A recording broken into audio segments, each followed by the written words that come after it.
ఇప్పుడు ప్రేమ గల మా యేసయ్య, మీ కరుణ గల నామం బట్టి మీకు స్తోత్రము స్తోత్రమయ్యా. ప్రభు ఇంతవరకు మీ యొక్క కృప చేత మమ్మల్ని అందరూ నడిపించారు. ప్రభు మీకు స్తోత్రము. మీరు మా రాజువు, మేము మీ ప్రజలుగా ఈ లోకంలో ప్రభా మమ్మల్ని జీవింపచేస్తున్నారు. అందుబట్టి మీకు స్తోత్రము. మా ఆత్మల కాపురువైన మా రాజా, ఈ ఆనంద మాసములు ఈ తారీఖు వరకు ప్రభా సర్వలోకము మీ గురించి ఆనంద గానాలు చేయుచున్నారయ్యా. సర్వలోకము మీకు సాగిలపడుచున్నారయ్యా. సర్వలోకములో అయినా మీ యొక్క వార్త ప్రకటింపబడుతుందయ్యా. ప్రభా ఆకాశం అందైనా భూమి అందైనా ఎక్కడైనా కానీ మీ నామమే ప్రకటింపబడుచున్నైనా. ఈ రీతిగా మరో నామం ఎక్కడ కూడా లేదునైనా. ఏ నామం ప్రకటింపబడినా ఆ నామం బట్టి మానవులకి రక్షణ లేదు, కానీ రక్షణ దయచేయు నామం మీదయ్యా. మీరు రక్షకుడిగా భూలోకానికి దిగి వచ్చిన మహా గొప్ప దేవుడు. స్తోత్రము. మీ రక్షణ మేము కలిగి భూలోకంలో ప్రభా జీవించడానికి, మీ రాజ్యములో మేము చేరడానికి మీరు మాకు ఇచ్చిన రక్షణ బట్టి, రక్షణ సహవాసం బట్టి, రక్షణ మార్గం బట్టి మీకు స్తోత్రము స్తోత్రము స్తోత్రము. మీరు జన్మించి మమ్మల్ని లేవనెత్తారయ్యా. మీరు జన్మించి మమ్మల్ని లేవనెత్తారయ్యా. మీరు మరణించి మమ్మల్ని బ్రతికించారు. మీరు మరణించి మాకు రక్షించారు స్వామి. ప్రభా ఏదైనా మీరే గొప్ప కార్యం చేసే దేవుడు అయ్యా. గొప్ప కార్యం చేసిన దేవుడవు అయ్యా. గడిచిన యుగాలందు కానీ ఈ యుగమందేనే కానీ రాబోయే యుగమందు కానీ ప్రభా ఆశ్చర్య కార్యాలు జరిగించు మహాగాశ్చర్యకరుడు అయ్యా. మీకు స్తోత్రం ప్రభా. ఇది నాని ప్రభ ఈ రీతిగా మమ్మల్ని ఏర్పాటు చేసుకున్నారు. చివరి మాసంలో ఉన్నామయ్యా, చివరి దినాల్లో ఉన్నామయ్యా. ఇంకా మా ద్వారా మీ యొక్క ఘనమైన నామానికి ఏ రీతిగా మేము స్తుతి స్తోత్రాలు చెల్లించాలో అటు రీతి ఇంకా మమ్మల్ని నడిపించండి ప్రభా. ముందున్న నూతన సంవత్సరం మరీ ఎక్కువ మీ పాదములపై పడి సాగిలపడి ఆరాధించే భాగ్యం తెచ్చండి. ముందున్న సంవత్సరం ఇంకనో అభిషేకము ఆత్మాభిషేకము, ఆత్మశక్తి, ఆత్మ ద్వారా మేము నడవడానికి, ఆత్మ ద్వారా జీవించడానికి, ఆత్మ ద్వారా మాట్లాడే అనుభవం ఉంచమని వేడుకొంచున్నాం. ఈ లోక సంబంధం ఏదైనా ఇంకా మాలో ఉన్నడలా అది తీసివేయమని వేడుకొంచున్నామయ్యా. మీ అమూల్యమైన రక్తం చేత, మీ పవిత్రమైన రక్తం చేత కడిగి ప్రభా మీ ఆత్మతో సంధించి మీకు సాక్షిగా నడిపించమని వేడుకొంచున్నాం ప్రభా. ఈ భూలోకానికి చెందిన వారు కామునైనా మీరు ఏ రాజ్యానికి అయితే వారసులయ్యారు ఆ రాజ్యమును మేము చేర నిమిత్తము మమ్మల్ని ఇంకనో కడగమని, ఇంకనో మమ్మల్ని సిద్ధపాటు చేయమని, ఇంకనో పవిత్రపరచమని వేడుకొచ్చున్నా. మీ యొక్క మాటలు ఏమైనావో ఆ పవిత్ర మాటలు మేము విని ఆలకించి ప్రభా అట్టి పవిత్రతకు చోటు కలిగి ప్రభు జీవించిన కృప దయచేయమని ప్రార్థించిన ప్రతి ఒక్క ప్రార్థన ఆలకించారు ప్రభు. ఈ దినము నైనా మరి మీరు ఇచ్చిన సమయం బట్టి మీకు స్తోత్రము నైనా. ఇంకనో ఈ యొక్క కృప, ఈ యొక్క సమయంలో ఉన్న శ్రేష్టత పొందుకోవడానికి ఇంకనూ రావాల్సిన బిడ్డలు కూడా నడిపించమని, వచ్చిన బిడ్డలను దీవించమని నజరేయుడైన యేసుక్రీస్తు ఘనమైన నామం అడిగి వేడుకొచ్చున్నాము తండ్రి. ఆమేన్ ఆమేన్ ఆమేన్. మన ప్రార్థనలన్నీ ఆలకించి అత్యంతగా చేసినందుకు దేవునికి స్తోత్రం చేద్దాం. స్తోత్రము స్తోత్రము స్తోత్రము స్తోత్రము. స్తుతి మహిమ ఘనత సమస్తము ఆయనకి చెందినగాక. ఆమేన్. హల్లెలూయా. ప్రతిదీ ఒక అలవాటు వందనాలు. చూడండి, మనం ఉదయం దాకా కొన్ని పాలకెళ్తాం అలవాటు, పాకెలు తుడుచుకోవటం, ఈ బ్రష్ చేయటం, ఇవన్నీ మనకు ఒక అలవాటుగా ఉంటాయి. అలాగే క్రైస్తవుడు అని పిలువబడుతున్న ప్రతి ఒక్కరు కూడా తమ యొక్క హస్తాలని పైకెత్తి ప్రభుని స్తుతించాలి. మనం ఎప్పుడైతే మన హస్తాన్ని పైకి ఎత్తుతున్నామో దేవునికి మనం సంపూర్ణంగా సమర్పించుకుంటున్నాం. చేతులు కిందకు కాదు, చేతులు ఎలా ఉండాలంట పైకి. అందుకని మన ప్రార్థనలను ఆలకించాడని అనగానే మన చేతులు ఏం చేయాలి? సింహాసనం వైపు చేతులు ఎత్తుదము గాక. ఆయన సింహాసనం వైపు ఎప్పుడైతే మనం చేతులు ఎత్తామో మన సమర్పణ, మన ప్రార్థన యావత్తు కూడా ఆయనకి అంగీకారంగా ఉంటుంది. హల్లెలూయా. నైవేద్యము, స్తుతి నైవేద్యము, స్తుతి నైవేద్యం ఎప్పుడు కూడా మన జీవితం జరుగుంటే మన చేతుల పైకి ప్రభు వైపు చాపుదము కాక. హల్లెలూయా. గమనించండి, ఈ రోజు మరి అనుకునే రీతిగా ఉద్యోగం మిస్టేక్ అయింది. అయితే వచ్చేవారు మాత్రం అది ముందు తారీఖు ముందు కానే కాదు, ఇంకా 24 అంటే 24 అమ్మా. దేవునికి స్తోత్రం కలిగినాక నేను కుటుంబ విషయాలు బట్టి కొంచెం అటు ఇటు కొంచెం సిద్ధపడవలసి వచ్చింది. కాబట్టి మీరు అందరూ కూడా మమ్మల్ని క్షమించండి. తర్వాత మరొక రీతిగా ఏంటంటే 24వ తారీఖుని రాత్రి 12 అవుతుంది అనుకోవద్దు. ఏంటంటే కొన్ని సంఘాలు 25 క్రిస్మస్ ఉంటాయి కదా. కాబట్టి మీరు ఆలోచించే మనకి ఇక్కడ ఎంత సమయం గురించి పడుతుంది? 9:30 ఒక్క అరగంట ఎక్కువ వద్దు అంతే.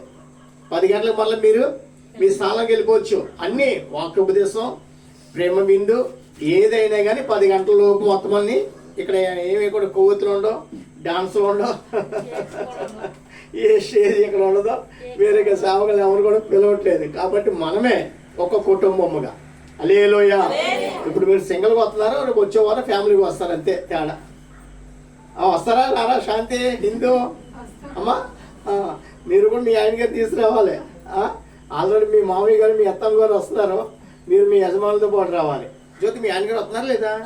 ఎక్కడా మీ ఆయన గారు వస్తున్నారా? మరి మా రాజును కూడా నడిపించండి ప్రార్థన చేస్తున్నావు. నువ్వు ప్రార్థన చేసినప్పుడు అంటున్నావు లేదా? మరి రాజును కూడా నడిపించండి. రాజు ఇక్కడికి వస్తలేదు ఏంటి అనుకుంటున్నాను. ఇంకా సరే, ఆ సుందరమ్మ గారు నడిపించాలి, నారమ్మ గారు నడిపించాలి, ఆ అబ్బాయిని కోడలు కూడా. అమ్మా ఇంకా ఎవరు రాలేదండి? ఇంకా మన వాళ్ళు ఇంకెవరు రాలేదేంటి? మన ఎవరు? రమేష్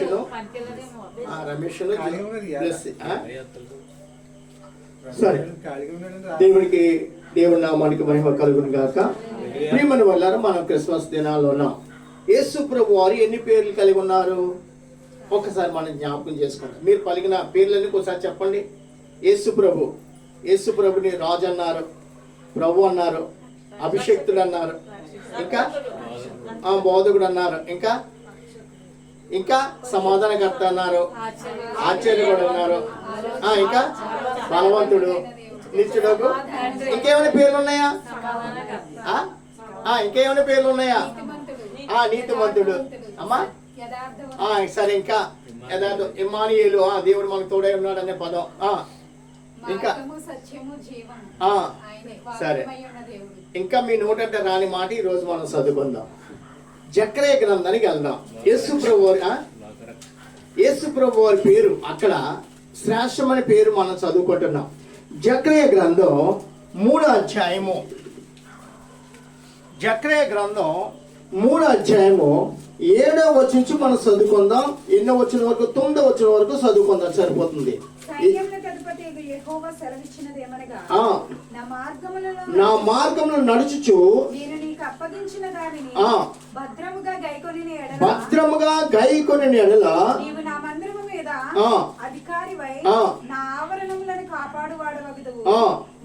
మరియు కలిగినట్లు నా సన్నిధి నిలుచు భాగ్యము నీకు ఇత్తును.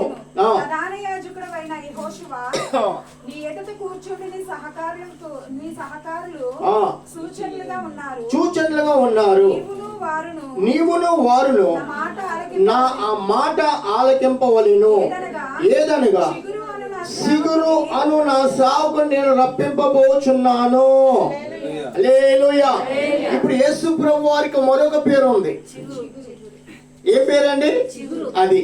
మీరు చెప్తారేమో అనుకున్నాను. మొత్తం పేర్లని మీరు చెప్తున్నారు కానీ ఈ పేరు మాత్రం మీకు చెప్పలేకపోతున్నారు. జకర్యా అనగా అర్థం ఏంటి?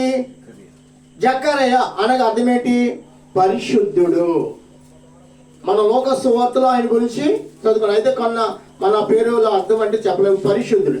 ఇక్కడ జకర్యా కూడా ఎవరంట? ఇతడు కూడా ఎవరండి? పరిశుద్ధుడు. పరిశుద్ధుడు గర్భమున పరిశుద్ధులే పడతారు. దేవునికి మహిమ కలుగును గాక. ఇప్పుడు ఈ జకర్యాతో దేవుని యొక్క ఆత్మ మాట్లాడుతున్న మాట ఏంటంటే, అక్కడ అన్నారు చూడండి, నా మార్గములను నడుచుచు నేను నీకు అప్పగించిన దాన్ని భద్రముగా గైకొని ఎడల నీవు నా మందిరమే అధికారమైన ఆవరణలో కాపాడువాడు వగదువు. మరి ఇక్కడ నిలువబడి వారికి కలిగినట్లు నా సన్నిధి నిలిచి భాగ్యమే. ఏంటండి? ఆయన సన్నిధి యొక్క భాగ్యం ఎవరికి ఇస్తానంటున్నాడు? మనకందరికి. ఆయన సేవలో, ఆయన మార్గములో, ఆయన మనకు ఉపదేశించిన బోధ విషయంలో అన్ని విధాలు మనం ఎలా ఉండాలి? అలా నిలబడాలి. స్తోత్రం చెప్పండి. మనం నిలబడాలి మొదట. ఇప్పుడు గవర్నమెంట్ ఉద్యోగం వచ్చింది. గవర్నమెంట్ ఉద్యోగం వచ్చేసి ఇంటికాడ కూర్చుంటే కుదురుతుందా? తలపోటైనా, రొంపైనా, జ్వరమైనా, నడుంపోటైనా, రాత్రులు వాంతులైనా, రాత్రులు కొట్లాట జరిగినా, రాత్రులు 2 వరకు సినిమాలు చూసినా, అవును చెప్పండి, డ్యూటీ మాత్రం డ్యూటీయే. ఆ డ్యూటీకి పరిగెడతారు రాత్రి అంతా సినిమా. ఇప్పుడు ఈ క్రిస్మస్ రోజుల్లో స్వయంగా ఒక సంఘానికి క్రిస్మస్ జరుగుతుంది రాత్రి 3 వరకు, రాత్రి 2 వరకు. అవునే కదా, మన క్రిస్మస్కి వెళ్తే రాత్రి 2 వరకు మీరు కదలొద్దు, మేము వదలం అంటున్నాడు. 2కి ముగించేస్తాను, కంగారు పడుతుందని మరొకసారి అంటున్నాడు. భలే ఉందా క్రిస్మస్ అంటే అనుకున్నా. మా ఊళ్ళో 2 వరకు ఉంటారు, 12 తర్వాత అంటూ ఉంటారు. ఈసారి మా క్రిస్మస్ శనివారం వచ్చింది మార్కెట్పాడులో, తెల్లారితే ఆదివారం. ఎప్పుడు ముగించేస్తారా అంటే మన దగ్గర పెద్ద పెద్ద డ్యాన్సులు ఏముండవు. డ్యాన్సులు అనుకో ఇంకా కళ్ళు తెరిచి అలా చూస్తూ ఉంటారు. అసలు ఈ సంవత్సరం డ్యాన్స్ చేద్దాం అనుకున్నాను, అయితే పిల్లలు ఊరుకోరు కదా. అయ్యగారు 2 పాటలు అండి, అయ్యగారు 2 పాటలు. అసలే ఆత్మీయ ఆరాధన అంటే ఇది డాన్సులతో సంబరాలతో కానీ కాదు. వాస్తవంగా ఇంకా లోతుగా మిమ్మల్ని నడిపిస్తాను, ఇంకా సమయం ఉంది కాబట్టి వినండి. ప్రియమైన వాళ్ళరా, ప్రభుకి ఏది ఇష్టమో, ఏది ఇష్టం అన్నాడు చూడండి. నా మార్గంలో నడుచుచు నేను నీకు అప్పగించిన దాన్ని భద్రముగా, నేను నీకు అప్పగించిన దాన్ని భద్రముగా. కావలి చెయ్యి ఎవరిని కోసుకుంటాడా? కావలి చేయని ఎవరైనా నరుక్కుంటారా? ఈ పనులు చేయలేరు. అవి బాధ, శ్రమ, వేదన అన్నీ కూడా. కానీ దేవుడు అప్పగించిన మార్గం ఎటువంటి తెలుసా? చెప్పండి దేవుడు అప్పగించిన మార్గం, దేవుడు మనకు చూపించిన మార్గం నీతికరమైన మార్గము, యథార్థమైన మార్గము, ప్రేమ కలిగి జీవించే బోధ. యేసు ప్రభు తండ్రిని దేవుడు మనకు అప్పగించారు యేసు ప్రభు ద్వారా. లోకంలో నీతి లేదు, యథార్థత లేదు, రక్షణ అనేది తెలియని వారు ఉంటున్నారు. అంటే ఈ రీతిగా జీవిస్తున్న వారి జీవితం ఏమి లేదు, వారు సిగరించట్లేదు. ఏమి లేదండి, సిగరించడం అనేది వారికి ఏమాత్రము కూడా లేదు. సిగురు అనే ఆ సేవకుడు పుట్టాక ఇప్పుడు సర్వలోకం సిగరించడం ప్రారంభించబడింది. యేసు ప్రభు వారు పుట్టాక సంఘం కట్టబడింది. సంఘం ఏం చేస్తుంది? పడిపోయిన వాడిని సిగిరింపజేస్తుంది, మరణానికి పాత్రలుగా ఉన్న వాడిని నిత్య జీవానికి పాత్రలు చేస్తుంది. కాబట్టి తండ్రిని దేవుడు సిగురు అనే నా సేవకుని పంపబోతున్నా, అతడు నా సంఘాన్ని కట్టును. చెప్పండి, ఎవరు కడుతున్నారంట? సిగురు అనే సేవకుడు లోకానికి రాబోతున్నాడు. సిగురు అనే సేవకుడు వచ్చాక ఏమవుతుంది? సంఘం కట్టబడుతుంది. అంతకుముందు సంఘం గురించి ఎవరు కూడా లేదు. సంఘము అంటే అర్థం ఏంటి? పిలువబడిన వారు అంటే అర్థం ఏంటి? పోనీ సంఘమే. పిలువబడిన వారు ఎక్కడ కూర్చుంటారు? సంఘంలో కూర్చోవాలి. సంఘం అంటే ఏంటి? పిలువబడిన వారు. పోని అపోస్తులు అంటే పంపబడిన వారు. అపోస్తులు అంటే పంపబడిన వారు. సంఘం అంటే పిలువబడిన వారు ఇక్కడ కూర్చుని అమ్మ నేను ఏం చెప్పినా కానీ దాన్ని క్రమంగా ఆలకిస్తారు. వారి పిలుపుకు తగిన వారు. పిలుపుకు తగిన వారు. ఈ పిలిపే మనలో లేదనుకోండి. చూడండి, లోకల్ ఎంతో మంది ఉన్నారు తెలియని వారు. యేసు ప్రభు అంటే మేము మధ్యప్రదేశ్లో 22 సంవత్సరాలు ఉద్యోగం చేశాను. నా దగ్గర బీహార్ వాళ్ళు, బెంగాల్ వాళ్ళు, ఇంకా గుజరాతీ, ఇంకా అనేక ప్రాంతాల నుంచి వచ్చేవారు ఉంటారు. అనేక భాషలు మాట్లాడేవారి మధ్య యేసు, హిందీలో యేసు మస్సి అంటారు. ఏమంటారండి? యేసు మస్సి. అయితే ఈ యొక్క యేసు మస్సి గురించి మనం చెబుతుంటే అసలు వాళ్ళకి తలెక్కదు. ఏంటి ఈయన ఎవరో దుర్గోనుకో, దుర్గదేవి నా దేవతే. ఇంకా ఈయన ఏం బాబా కాళ్ళ మీద చుట్టేసి ఉంటాడు చూడండి, అయ్యా మా బాబా. వీళ్ళ గురించి కొన్ని రకాలుగా వారి గురించి తెలియపరిచాను. అయ్యా వీరెవరు, నువ్వు నేను ఎటువంటి వారమో అటువంటి వారు. కానీ వారి గురించి మనకి నిత్య జీవం అనేది దొరకదు. నిత్య జీవానికి పాత్రుడు ఎవరు? ప్రభువైన క్రీస్తు వారు.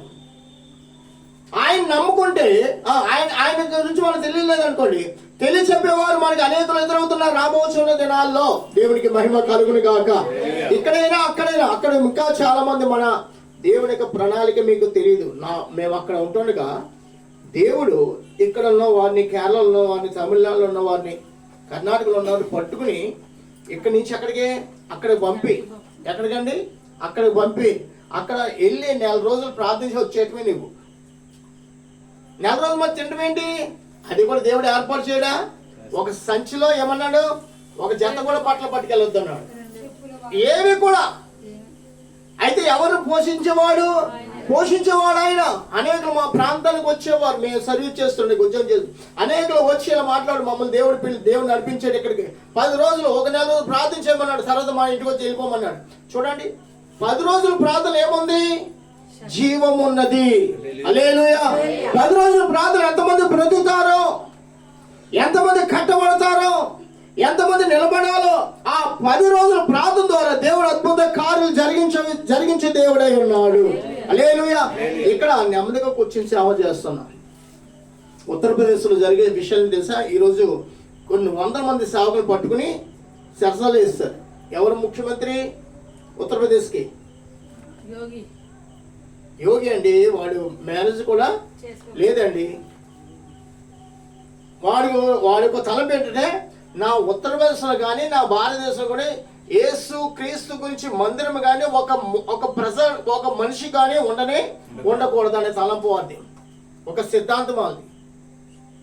ఉత్తరప్రదేశ్ ఎన్నో సంఘాలు కూల్చేశారు. ఎంతోమంది సేవకులు జెరసాల్లో ఎంతోమంది ఆ సేవకులను భ్రష్టుపరిచారు. సంఘంలో వాళ్ళందరినీ కూడా భ్రష్టుపరుస్తున్నారయ్యా. ఇప్పుడు ఏదైనా జనందరినీ కూటమి పెట్టుకోవాలంటే పంచాయతీలో పర్మిషన్ అడగాలి. ఎక్కడ అడగాలి? పంచాయతీలో ఒక పర్మిషన్ అడిగి కూటమి పెట్టుకోవాలి. సభ పెట్టుకోవాలి. సభలు అసలు ఇప్పుడు జరగట్లేదంట ఉత్తరప్రదేశ్లో. మనం ఏ ఆటంకాలు చెప్పండి, మనం ఏ ఆటంకాలు లేకుండా మనం నెమ్మదిగా వచ్చి ప్రార్థన చేయగలము. ప్రార్థన చేసుకునే అర్హత దేవుడు మనకి ఇచ్చాడు. అందుబట్టి దేవునికి స్తోత్రము కలుగును గాక. వారు ఈ సహవాసానికి, ఈ యొక్క సమయానికి వారు ఎంతగానో ప్రయత్నిస్తున్నారు. ప్రభా మాకు సహాయం చేయనైనా, సంఘముగా కూడాలి, నీ నామమును స్తుతించాలి అయ్యా. కడవరి దినం ఉన్నాము, వాక్యం తక్కువపోతే మా ఆత్మ చల్లారిపోద్ది, సహవాసం లేకపోతే మేము కృతజ్ఞత లేని వారు ఉంటాం అని వారు ఉపవాసాలు ఉంటున్నారు వారి గృహాల్లో. మనకి ఏదైనా సహవాసం తక్కువ అవుతుందా? ఆదివారం సహజంగా మీరు అందరూ సంఘాలకు వెళ్తున్నారు, మళ్ళీ మంగళవారం అందరూ సమాజం కోరుతున్నారు. అవునే కదా? చూడండి, ఈ యొక్క ధన్యత నీకు ఇచ్చాడు. ఈ ధన్యతను ఏం చేసుకోవాలి? అది వినియోగించుకోవాలి.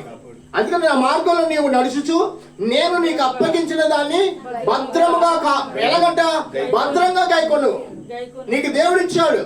మళ్ళీ నువ్వు ఆ రీతిగా ఈ రీతిగా ఉండొద్దు, రావాలి. ఎందుకంటే వాక్యం వినాలి. వాక్యం లేకపోతే మన హృదయాలు, మన అంతరంగా ఎంత మాత్రము మార్పు అనేది లేదు. మన శరీరం మీద మార్పు అనేది, మన మాట మీద, మన చూపు మీద, మన తలంపుల మీద మార్పు అనేది ఉండదు. ఇప్పుడు మార్పు లేని వాడు వాక్యం గురించి చెప్పిన వారికి ఏమాత్రం కూడా. అయితే మార్పు కలిగిన వారికి వాక్యం ఏమవుతుంది? అది నూరంతలుగానే ఫలింపజేయుచున్నది. అందుకనే దేవుని వాక్యం వింటూ ఆయన అప్పగించిన ఈ మార్గాన్ని, ఈ వాక్యాన్ని, ఈ రక్షణను, ఈ సహవాసను, ఈ యొక్క ఆత్మాభిషేకాన్ని ఏం చేసుకోవాలి? భద్రంగా కాపాడుకోవాలి. నేత్రాలు కోల్పోయిన 2 వ్యక్తులు ఉన్నారు పరిశుద్ధ గ్రంథంలో. ఎవరెవరు? నేత్రాలు కోల్పోయిన 2 ఉన్నారు. పేర్లు చెప్పాలి. అదే మరి ఇప్పుడు సహజంగా మన నోటికి ఎవరి పేరు వస్తుంది? సంసోనే. ఇంకెవరు కోల్పోలే? ఇంకా ఎవరు? సరే, నేను ఈ వారం మీకు ఎవరు చెప్పను, వచ్చే వారం చెప్పండి. ఇప్పుడు అది అంటే చదువుతారు. నేను చెప్పేసాను అనుకో, చెప్పలేకపోయి మనం చెప్పలేకపోతాం. అవును కదా? ఇప్పుడు నేను చెప్పకుండా వచ్చేవాళ్ళని మీకు సమయించానుకో, కాస్త పరిశుద్ధ గ్రంథాన్ని ఏం చేస్తారు?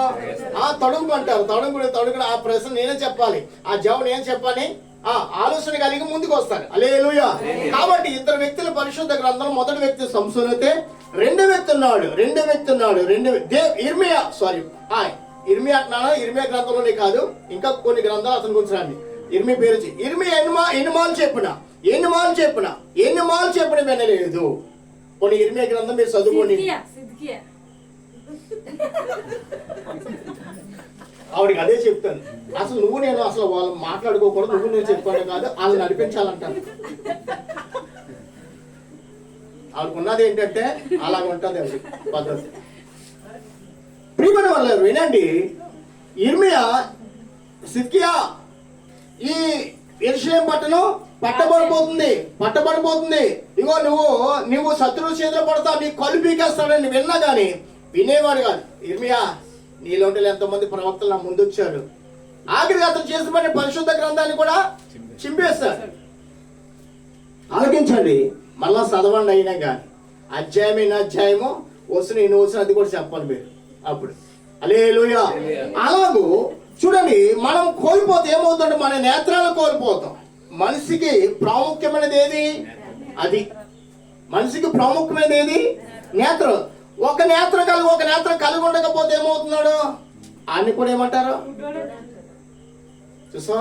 అలా కాకుండా, ఆ పేరు నీకు లేకుండా 2 నేత్రాలు ఇచ్చిన దేవునికి మహిమ కలుగును గాక, 2 చేతులు ఇచ్చిన దేవునికి మహిమ కలుగును గాక. 2 మార్గాలు కాదు, ఒకే మార్గంలో నీకు దేవుడు అప్పగించినది నువ్వు కాపాడుకుని భద్రంగా ఆ దేవుడు నువ్వు కలిగి జీవించుడు గాక. ఆమేన్. హల్లెలూయా. కాబట్టి ప్రియ దైవజనమా, మనం చల్లారిపోయిన వారి వల్ల ఉండకూడదు. మనం ఎప్పుడు కూడా విశ్వాసం అందేనా, ప్రార్థన ఏందైనా, సంఘానికి వచ్చే అందేనా, ప్రతి విషయం ఎలా ఉండాలి? నేను ఈరోజు సంఘానికి వెళ్ళాలి, ఈ రోజు పని ఏం చేయాలంట? త్వరగా చెప్పండి. త్వరగా ఏం చేయాలండి? త్వరగా. ఈ విషయం నాకు తెలియదు అనుకున్న ఎడల హృదయ రహస్యములు ఎరిగిన వాడు దానిని పరిశోధించగా, అది అంటే కోటానికి మనం ఎంత త్వరగా వెళ్తున్నామో సంఘములో ఉండే భాగ్యము, సహవాసం ఉండే భాగ్యం యావత్తు కూడా దేవుడు మన చేతులకి అప్పగింపబోచున్నాడు. హల్లెలూయా. చాలా మంది ఉద్యోగాలు చేయాలంటారు, ఉద్యోగం లేదన్నది నా ఉద్యోగం కాదయ్యా. మొదట నీ జీవితంలో దేవుడు లేడు, నీ ఇంట్లో ఎవరు లేరు? దేవుడు లేడు, నీ బిడ్డలందు దేవుడు లేడు. కాబట్టి నీ కుటుంబం వర్తిల్లలేకపోతున్నది. ఆత్మీయ మాటలు ఇవి. మనం అనుకుంటే సరైన చదువులు లేదు, సరైన ఉద్యోగాలు, సరైన జీవితం లేదనుకుని కుమిలిపోతాం. లేదు, నీలో మొదట నిన్ను సృష్టించిన సృష్టికర్తకు చోటు అది. ఈయన పేరేంటి? సిగురు. ఈయన పేరేంటి? పడిపోయిన కుటుంబాలను, ఎవరండి? పడిపోయిన కుటుంబాలను, పడిపోయిన వాళ్ళని సైతము లేవనెత్తి సిగురింపు చేయు రక్షకుడు మన దేవుడు. హల్లెలూయా. కాబట్టి నీ పడిపోయిన జీవితాన్ని, కుమిలిపోయిన జీవితాన్ని, దిగంబరమైన జీవితం కలిగిన నీవు, వస్త్రహీనత కలిగిన నిన్ను దేవుడు సిగురించి దేవుడై ఉన్నాడు. ఆయన ఈ లోకానికి వచ్చినాడు ఒక సిగురింపు చేయు రక్షకుడుగా. నీ జీవితాన్ని సిగురింపు చేయడానికి ఈ లోకానికి దిగి వచ్చినాడు. ఆయన ఎవరో తెలుసా? ఆకాశ మహాకాశాలకు మహా గొప్ప దేవుడని. ఆయన ఆకాశాలు మహాకాశాల కంటే మహిమ కలిగిన గొప్ప దేవుడు. సముద్రానికి ఆయన సృష్టికర్త, లోకానికి ఆయన సృష్టికర్త, మానవ సమాజానికి యుగాలకు మానవుల సమాజం కూడా ఆయనే సృష్టికర్త. హల్లెలూయా. కాబట్టి ఆ సృష్టికర్త నిన్ను సిగరము చేయడం లోకానికి వచ్చాడు, కానీ నీవు ఆయనను మనము జ్ఞాపకము చేసుకున్నట్లేదు. ఏ విషయమైనా వాదిని దేవుని విషయం అసలు రాజీ అనేది ఉండకూడదు. వాస్తవంగా దేవుని విషయంలో ఏ విషయమైనా దేవుని విషయంలో, దేవుని ఆరాధించే విషయంలో అమ్మ జరగలేదు పనులు, ఆ యాభై ఏం పర్లేదు. ఏం చేయాలి? మొదట దేవుణ్ణి స్తుతించడం మనకు కావాలి. హల్లెలూయా. దేవుని స్తుతించడం కలుగుంటే దేవుడు దాన్ని బట్టి నేను తన యొక్క భాగ్యము నీ చేతిలో పెట్టబోతున్నాడు. అసలు ఆకాశం ఎంతో మనకు తెలియదు, కానీ ఆకాశానికి మించిన ధనాన్ని దేవుడు మన కోసం భద్రపరిచాడు. నేను మీరు నా యందు ఉన్న యెడల మీకు ఏది కావాలనో అడుగులు అన్నాడు. చూడండి, ఈ మాటలో ఎటువంటి మాటలు తెలుసా? పవిత్రమైన మాటలు అంట. ఎప్పుడైనా వాక్యం చదివి ఉన్నారు ఈ మాటలు? పవిత్రమైన మాటలని యోహాను సువార్తలో ఈ మాటలే, మనం చదువుతున్న మాటలే దేవుడు మనల్ని పవిత్రపరచడానికి దేవుడు మనకి ఇచ్చాడు. 15వ అధ్యాయము యోహాను సువార్త 15వ అధ్యాయము 2వ వచనం చదవండి. 2వ వచనం. నాలో ఫలింపని ప్రతి తీగను ఆయన తీసి పారవేయును, ఫలించు ప్రతి తీగ మరి ఎక్కువగా ఫలింపవలెనని దానిలోని పనికి రాని తీగలు తీసివేయను. నేను మీతో చెప్పిన మాటను బట్టి మీరు పవిత్రులై ఉన్నారు. ఆగండి, ఏమన్నాడండి? మనం ఎలా పవిత్రులు అవుతున్నాం? ఆయన చెప్పిన మాట బట్టే పవిత్రులు. స్నానం చేయడం వల్ల, వస్త్రాలు మార్చుకోవడం, తల స్నానం చేసడం వల్ల, లేకపోతే సెంట్ రాసుకోవడం వల్ల, లేకపోతే ఆ నూతన సంవత్సరం క్రిస్మస్ లో కొత్త బట్టలు కట్టుకోవడం వల్ల కాదు. వాటి బట్టి దేవునికి నామానికి మహిమ లేదు. ఈ రోజు నేను ఒక వీడియో, మొన్న ఒక వీడియో చూశాను. నైజీరియా దేశంలో చిరిగిపోయిన బట్టలతో సిగ్గుపడుకుని ప్రభుని ఆరాధిస్తున్నారు. మనకి ఇస్త్రీ లేకపోతే మనం రావడానికి, అది ఇస్త్రీ లేదే, సరైన వస్త్రం లేదే అనే వస్త్రాలు బట్టి కాదు మనం ప్రభుని ఆరాధించేది. మన హృదయం దేవునికి మహిమ కలిగినక, మన శరీర ఆత్మ ప్రాణాలు ఆయనకు అర్పణగా సమర్పణగా చెల్లించుదము గాక. సమర్పణ చేయము ప్రభువునకు, నీ దేహము ధనము సమయములో. సమర్పణ చేయము ప్రభువునకు, నీ దేహము సమయములో. అబ్రాహము అడిగెను ప్రభువప్పుడు, ఇస్సాకును అర్పణ ఇమ్మనెను. అబ్రాహము అడిగెను ప్రభువప్పుడు, ఇస్సాకును అర్పణ ఇమ్మనెను. నీ బిడ్డల సేవకుని చెదవా, నీ బిడ్డల సేవకుని చెదవా, నీ చెదవా. సమర్పణ చేయము ప్రభువునకు, నీ దేహము ధనము సమయము. హల్లెలూయా. ప్రియమైన వాళ్ళగా, వస్త్రాలు బట్టి దేవునికి మహిమ కాదు కానీ దేహము, ఆ ధనము, సమయము కూడా. చూడండి, ప్రభు కోరుకున్నవేమో ప్రభుకి మనం చెల్లిస్తే ప్రభు వారమే. స్తోత్రం చెప్పండి. ఎలాగా? భర్త కష్టపడి భార్య చేతికి పెట్టాలి, నెలైనా రోజైనా, అవునా కదా? ఇప్పుడు భర్త రోజు వారి జీతం భార్యకి ఇవ్వట్లేదు. భార్య ఏమంటది? భార్య నెమ్మదికుంటుందా? భార్య హృదయం కాలిపోదా? అమ్మా, కాలిపోదా లేదా? అవునా కదా? కాలిపోతే ఏంటి నేను చేసుకున్నాను, ఏమవుతుంది? అడు ఒక్కొక్క భార్య, అసలు నువ్వు నన్ను చేసుకోకముందు పలానా ఉద్యోగం చేస్తా, ఇన్ని సంవత్సరాలు చేస్తా, ఏది అసలు లెక్కేది? అడుగుతారు లేదా? ఏది లెక్కేది? అయ్యా, అన్ని విధాల లోక సంబంధ లెక్కలు మనకు తెలుసు కానీ ఆత్మీయ జీవితం అనే లెక్క ఎంత మాత్రం మనం యోచించలేకపోతున్నాం. మా తమ్ముడు, మాకు ముగ్గురికి ఒకేసారి వివాహం అయింది. నా తర్వాత మా తమ్ముడు, తర్వాత మా చిన్నాన్న గారి అబ్బాయి సురేంద్ర వాడి పేరు. మేమేమో, మా తమ్ముడు నేనేమో ఆయన మధ్యప్రదేశ్ ఉద్యోగం చేసేవాళ్ళు, వాడేమో హైదరాబాద్లో. వాడు మాకంటే చిన్న, మా తమ్ముడి కంటే చిన్నోడు, సంవత్సరం మీద. అయితే పెళ్లి కాకముందు నాకు బైక్ ఉండాలి, నాకు ఇల్లు ఉండాలి, టీవీ ఉండాలి, ఫ్రిడ్జ్ ఉండాలి, మొత్తం ఏడు జడుకునేటండి. పెళ్లి కాకముందు భార్య వచ్చి నువ్వేం సంపాదించనే మాట నా మీద పడకుండా పెళ్లి కాకముందు అన్నీ సంపాదించేసుకున్నాడు. వినండి, పెళ్లి కాకముందు సంపాదించిన సంపాదన అన్నీ ఉన్నాయి కానీ వాళ్ళు లేకపోయాడు. పెళ్ళైన నెల రోజులకి చనిపోయాడు వాస్తవంగా. అది కూడా ఏంటంటే తన స్నేహితుడు మందు తాగి బైక్ నడుపుతూ కంట్రోల్ చేసుకోలేక వీడిని గుద్దేశాడు. జీవితం ఏ రీతిగా ఉంటుందో ఒకసారి ఆలోచించండి. నెల రోజులు అయిందంటే పెళ్ళి చేసుకున్న తన భార్య హృదయాలు పగిలిపోయి, మాకు గుండె ఆ నడుము ఇరిగిపోయినట్టు అనిపించింది. ఆ వాటి మేము మంచి బ్రెస్లో వండికి పెట్టా. అప్పుడు నాకు ఒక తలం పుట్టింది, ఎంత కలుగొన్నా, ఏం కలుగొన్నా భూలోకంలో ప్రభు లేకపోతే మన జీవితం సున్నా. ఏంటండి, యేసు ప్రభు లేకపోతే సంపాదన ధనమేవద్దు, నీ భర్తను అడగొద్దు, నీ అత్తమాంగలు కానీ నీ అమ్మనాన్నలు కానీ అసలు అడగొద్దు. నువ్వు జ్ఞానం కలుగు. ఏ జ్ఞానం?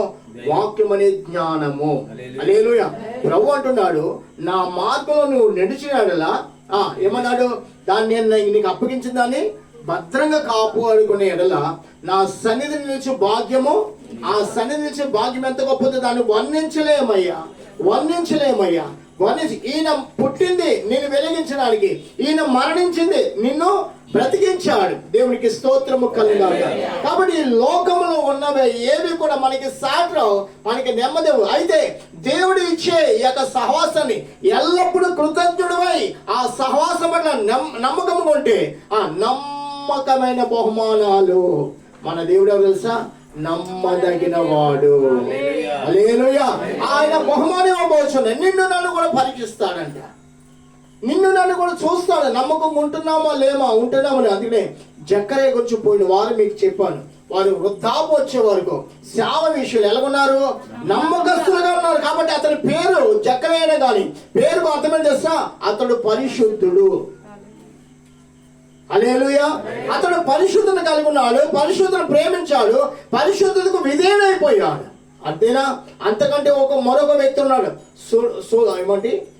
సుమియోను. ఎవరండి? సిమియోను. అతడు దేవుడితో మాట్లాడిన సుమియోను, ఇదిగో ఈ లోకానికి రాబో రక్షకుడు, కన్నులలో చూడకుండా నీకు ఏమాత్రం మరణము.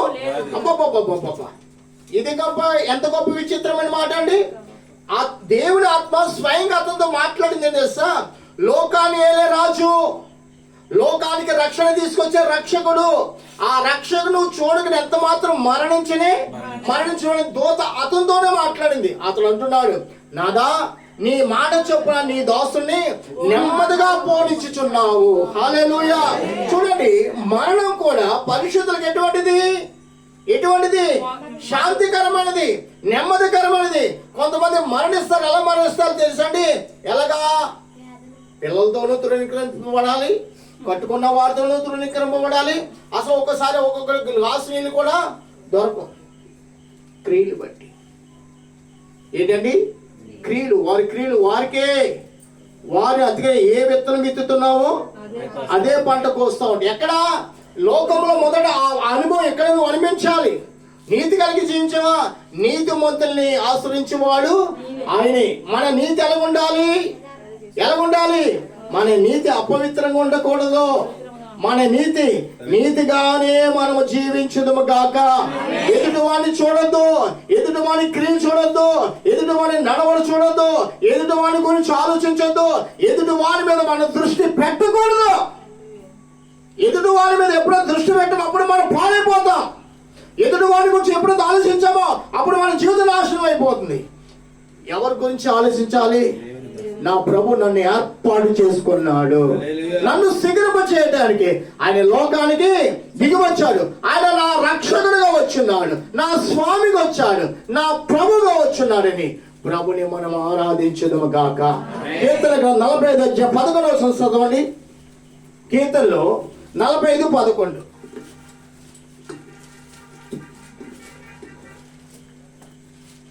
ఈ రాజు నీవు ప్రభు, అతడు నీ సౌందర్యం పోయినవాడు, అతనికి నమస్కరించు. స్తోత్రం చెప్పండి. ఈ రాజు నీ ప్రభు.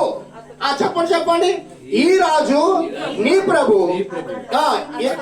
అతడు నీ సౌందర్యం కోరినవాడు కాబట్టి అతనికి నమస్కరించు. హల్లెలూయా. ఈ రాజు ఎవడో తెలుసా? నీ ప్రభు, నీ సౌందర్యం కోరినవాడు కాబట్టి నువ్వేం చేయాలి? ఈయనకు నమస్కరించు, ఈయనకి నమస్కరిస్తే ఈయన ఎందుకు సాగిలి పడితే అమ్మ ఈయన నిన్ను మర్చిపోయే దేవుడు కాదు. నిన్ను నా అరచేతిలో చెక్కుకున్నాను. ఆయన అరచేతిలో మనం ప్రార్థన చేస్తున్నామా, ఇతర విషయాలు దృష్టిస్తున్నామా, ఇతర తలంపులు పడిన ఇవన్నీ కూడా ఎక్కడంట?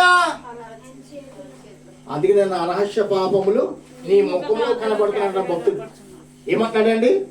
ఆయన ఏమో దేవుడిగా ఉన్నాడు, కానీ భక్తుడు చేసిన పాపాలంటే ఆయన ముఖంలో కనబడుతున్నాడు. ఆయనకి భక్తుడు చేసిన పాపాలు స్వయంగా అతనికి కనపడుతుంది. ప్రభా, నేను రహస్యంగా చేసిన పాపములు నీ ముఖంలో నాకు కనబడుతుంది. ఎంత ప్రార్థనా పరుడైతే అంతలాగా అతడు మాట్లాడాడు చూడండి. మనం ఎప్పుడైనా అలా మాట్లాడతామా? అయ్యో ప్రభు, నీ కోసమే నేను పొందుతున్నానయ్యా అంటాం. ఉదయం సాయంత్రం వరకు ఎన్నో గుద్దులాట, ఎన్నో కేకలు, ఎన్నో బొబ్బులు, ఎన్నో కొట్లాట, ఎన్నెన్నో ఆ చెడు తలంపులు కలిగి ప్రభుని మనం ఇసుకించామేమో. భక్తుడిని పౌలుగారు అంటున్నాడు, నా తలంపులు బట్టి కూడా దేవునికి నేను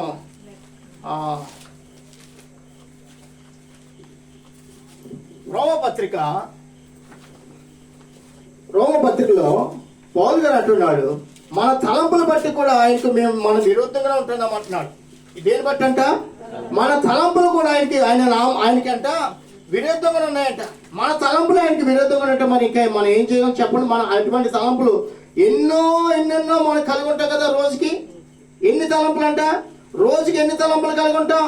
ఎన్నో తలంపులు కలిగి ఉంటాం ప్రియమైన వదలరా. కాబట్టి అటువంటి తలంపుల్లో పడిపోయిన మనల్ని ప్రభు క్షమిస్తున్నాడా లేదా? అయినా కానీ ప్రభు క్షమిస్తున్నాడు. మన తలంపులన్నీ కూడా ఆయనకు విరుద్ధమైనవంట.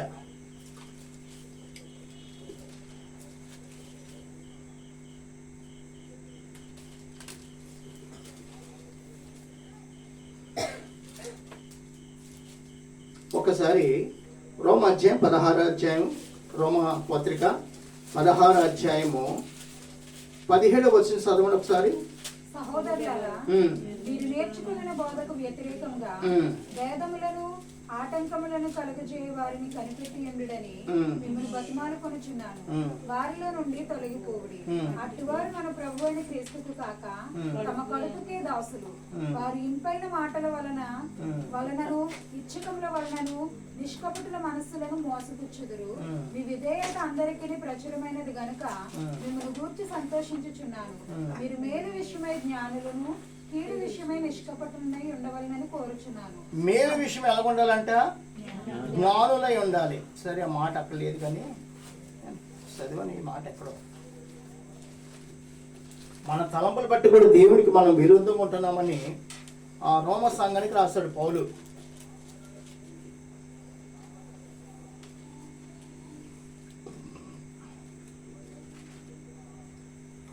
సరే, నీకు జ్ఞాపకం వచ్చినప్పుడు ఆ వాక్యాన్ని మీకు చూపిస్తాను. మన తలంపుల బట్టి, మన క్రియలు బట్టి, మన ఆలోచన బట్టి దేవునికి విరుద్ధంగానే మనం కార్యం చేస్తున్నాం. కానీ దేవునికి మహిమను చూపి ఒకసారి 2వ అధ్యాయము 15వ వచనం. 2వ అధ్యాయం 15వ వచనం. 15వ వచనం. 2వ అధ్యాయం 15వ వచనం. అట్టివారి మనస్సాక్షి కూడా సాక్ష్యం ఇచ్చుచుండగాను వారి తలంపులు ఒకదాని మీద ఒకటి తప్పు మోపుచు లేక తప్పు లేదని చెప్పుచుండగాను ధర్మశాస్త్రము తమ హృదయములందు వ్రాయబడినట్టు చూపుచున్నారు. దేవుడు నా సువార్త ప్రకారం యేసుక్రీస్తు ద్వారా మనుషుల రహస్యములను విమర్శించు దినం వరకు ఇలాగనే జరుగును. దేవుడు చెప్పండి, తీర్పు తీర్చే వరకు తలంపులు బట్టి చెప్పండి. ఎలాగంట? తలంపులు కూడా మన తలంపులు ఎలా ఉంటాయి? దేవునికి విరుద్ధంగానే తలంపులు విరుద్ధంగా ఆ దేవునికి నామానికి అవమానకరంగా ఉండాలంటే ఏం చేయాలి మరి చెప్పండి? మన తలంపులు పెట్టు కూర్చుంటాం. ఇక్కడ కూడా కొన్ని తలంపులు మనం కలిగి ఉంటాం. అవునా కదండి ప్రియమైన వాళ్ళారా? తలంపులు బట్టి కూడా దేవునికి దూరం అయిపోతున్నామే. ఉందా లేదా మాట? తలంపుల గురించి కూడా పౌలు గారు రాసిన లేదు రోమ సంఘానికి. అంటే ఆ సంఘంలో వారికి క్రియలు కూడా ఇతడు కనిపెట్టాడు. రోమ సంఘంలో వారి జీవితం, క్రియలు, తలంపులు ఎలాగున్నా, వారి మార్గాలు ఎలాగున్నా, ఇవన్నిటికి వచ్చే తీర్పు ఉందంటున్నాడు. మరి మన తీర్పులు ఎల్లప్పుడూ పరిశుద్ధంగా ఉండాలంటే గ్రంథాన్నే పట్టుకుని బ్రతకాలి. పక్కోలింటికి వెళ్ళి మనకు ఏమవుద్ది? మన హృదయాన్ని పాడు చేసే సోదు. నీకు తెలుసా? రాత్రి పలానోళ్ళు అలాగా, నీకు తెలుసా? పలానోడు కొడుకు అలాగా, నీకు తెలుసా? ఆ ఇంట్లో ఏం జరుగుతుందో ఇవన్నీ మనం వాళ్ళ దగ్గరికి వెళ్తుంటే మనం ఏమవుతుంది? మళ్ళీ ఇప్పుడు అందుకనే మనము ఇంటింటే తిరిగే క్రైస్తవులకు ఉండకూడదు. ఏ విషయంలో మనం తిరగాలి? ఎవరికైనా ప్రార్థన చేసేటప్పుడు పరిశుద్ధ గ్రంథాన్ని పట్టుకుని తిరిగే వారికి ఉండమనుకో చెప్పండి. ఎవరికైనా ప్రార్థన చేయడానికి వెళ్ళే విషయంలో చేతులు ఊపుకుని వెళ్ళకూడదు. మనకు ఆయుధం ఏది? దైవ గ్రంథం. గట్టిగా స్తోత్రం చెప్పండి. ఈ గ్రంథం లేకుండా ఏ గృహానికి వెళ్ళి నీకు ఆశీర్వాదం కాదు. నేను ఈ గ్రంథం లేక నీ ఇంటికి వచ్చినా నాకు ఆశీర్వాదం కాదు. మనకి ఇది ఒక ఆయుధం. కొందరికి కొన్ని గృహాలకు వెళ్తాకి సిగ్గేస్తారు. మా అబ్బాయి మ్యారేజ్కి, మా అన్నయ్య గారి అబ్బాయి మ్యారేజ్కి మొన్నే నవంబర్లో జరిగింది. మొన్నే జరిగింది. అయితే ఓ సేవకుడు బైబిల్ లేకుండా పైకి వచ్చేస్తున్నాడు. అంటే చివరి సమయాన్ని సేవకులందరూ పైకి రండి, ప్రార్థన చేద్దాం నూతన వధువుల కోసం నేను పిలిచాను. ఒకసారి బైబిల్ లేఖను వచ్చేస్తున్నాడు, అయ్యా మీరు సేవకులు అన్నాను. అవునండి, సేవకులైతే పరిశుద్ధ గ్రంథాలు. అయ్యా నేను వేరే పనికి వెళ్ళాను, పరిశుద్ధ గ్రంథం ఇంటికాడ పెట్టి. అయ్యో వేరే పనికి వెళ్ళి ఎక్కడికి వెళ్ళినా మనకు ఆయుధం ఏది? ఆయన దగ్గర ఉండేది కూడా చిన్న బైబిల్, అంతకు ముందు చూసాను. దీంట్లో మరీ స్టైల్గా పట్టుకుంటా. ఈ రోజుల్లో కొంతమంది మొబైల్తోనే సంఘం నడిపేస్తున్నారు. రిమెంబర్లాగా వినండి, ఇది ఈ గ్రంథం పేరేంటి? అంతకంటే మరొక పేరు జీవ గ్రంథము. ఏంటండి? ఈ గ్రంథాలు అయితే మనకు జీవం అనుగ్రహించబడినా, జీవం కూర్చున్న మార్గాలు మనకి తెలిసినా మనం ఎలాగుంటా ఇంకా అలాగే పాత రోత పాట పాడతాం కదా, రాకడ సమయంలో కడబూర శబ్దముతో యేసుని చేరుకునే విశ్వాసం నీకుందా? యేసుని చేరుకునే విశ్వాసము నీకుందా? నీ పాత రోత జీవితము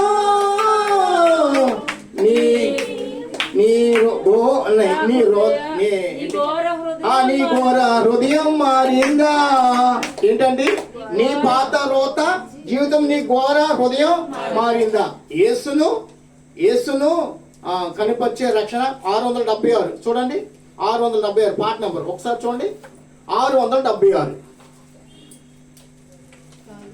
672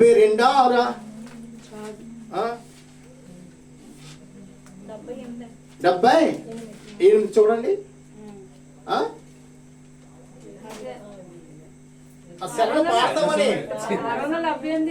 పాడు మరి.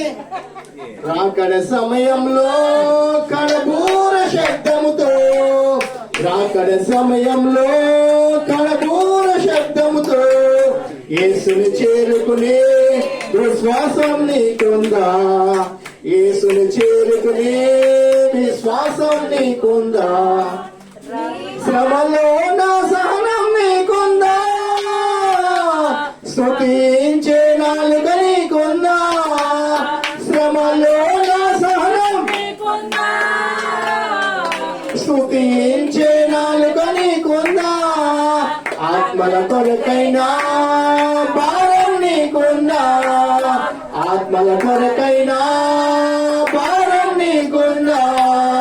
రావయ్యా యేసయ్యా వేగము రావయ్యా, రావయ్యా యేసునాథా వేగము రావయ్యా, రావయ్యా యేసయ్యా వేగము రావయ్యా, రావయ్యా యేసునాథా వేగము రావయ్యా.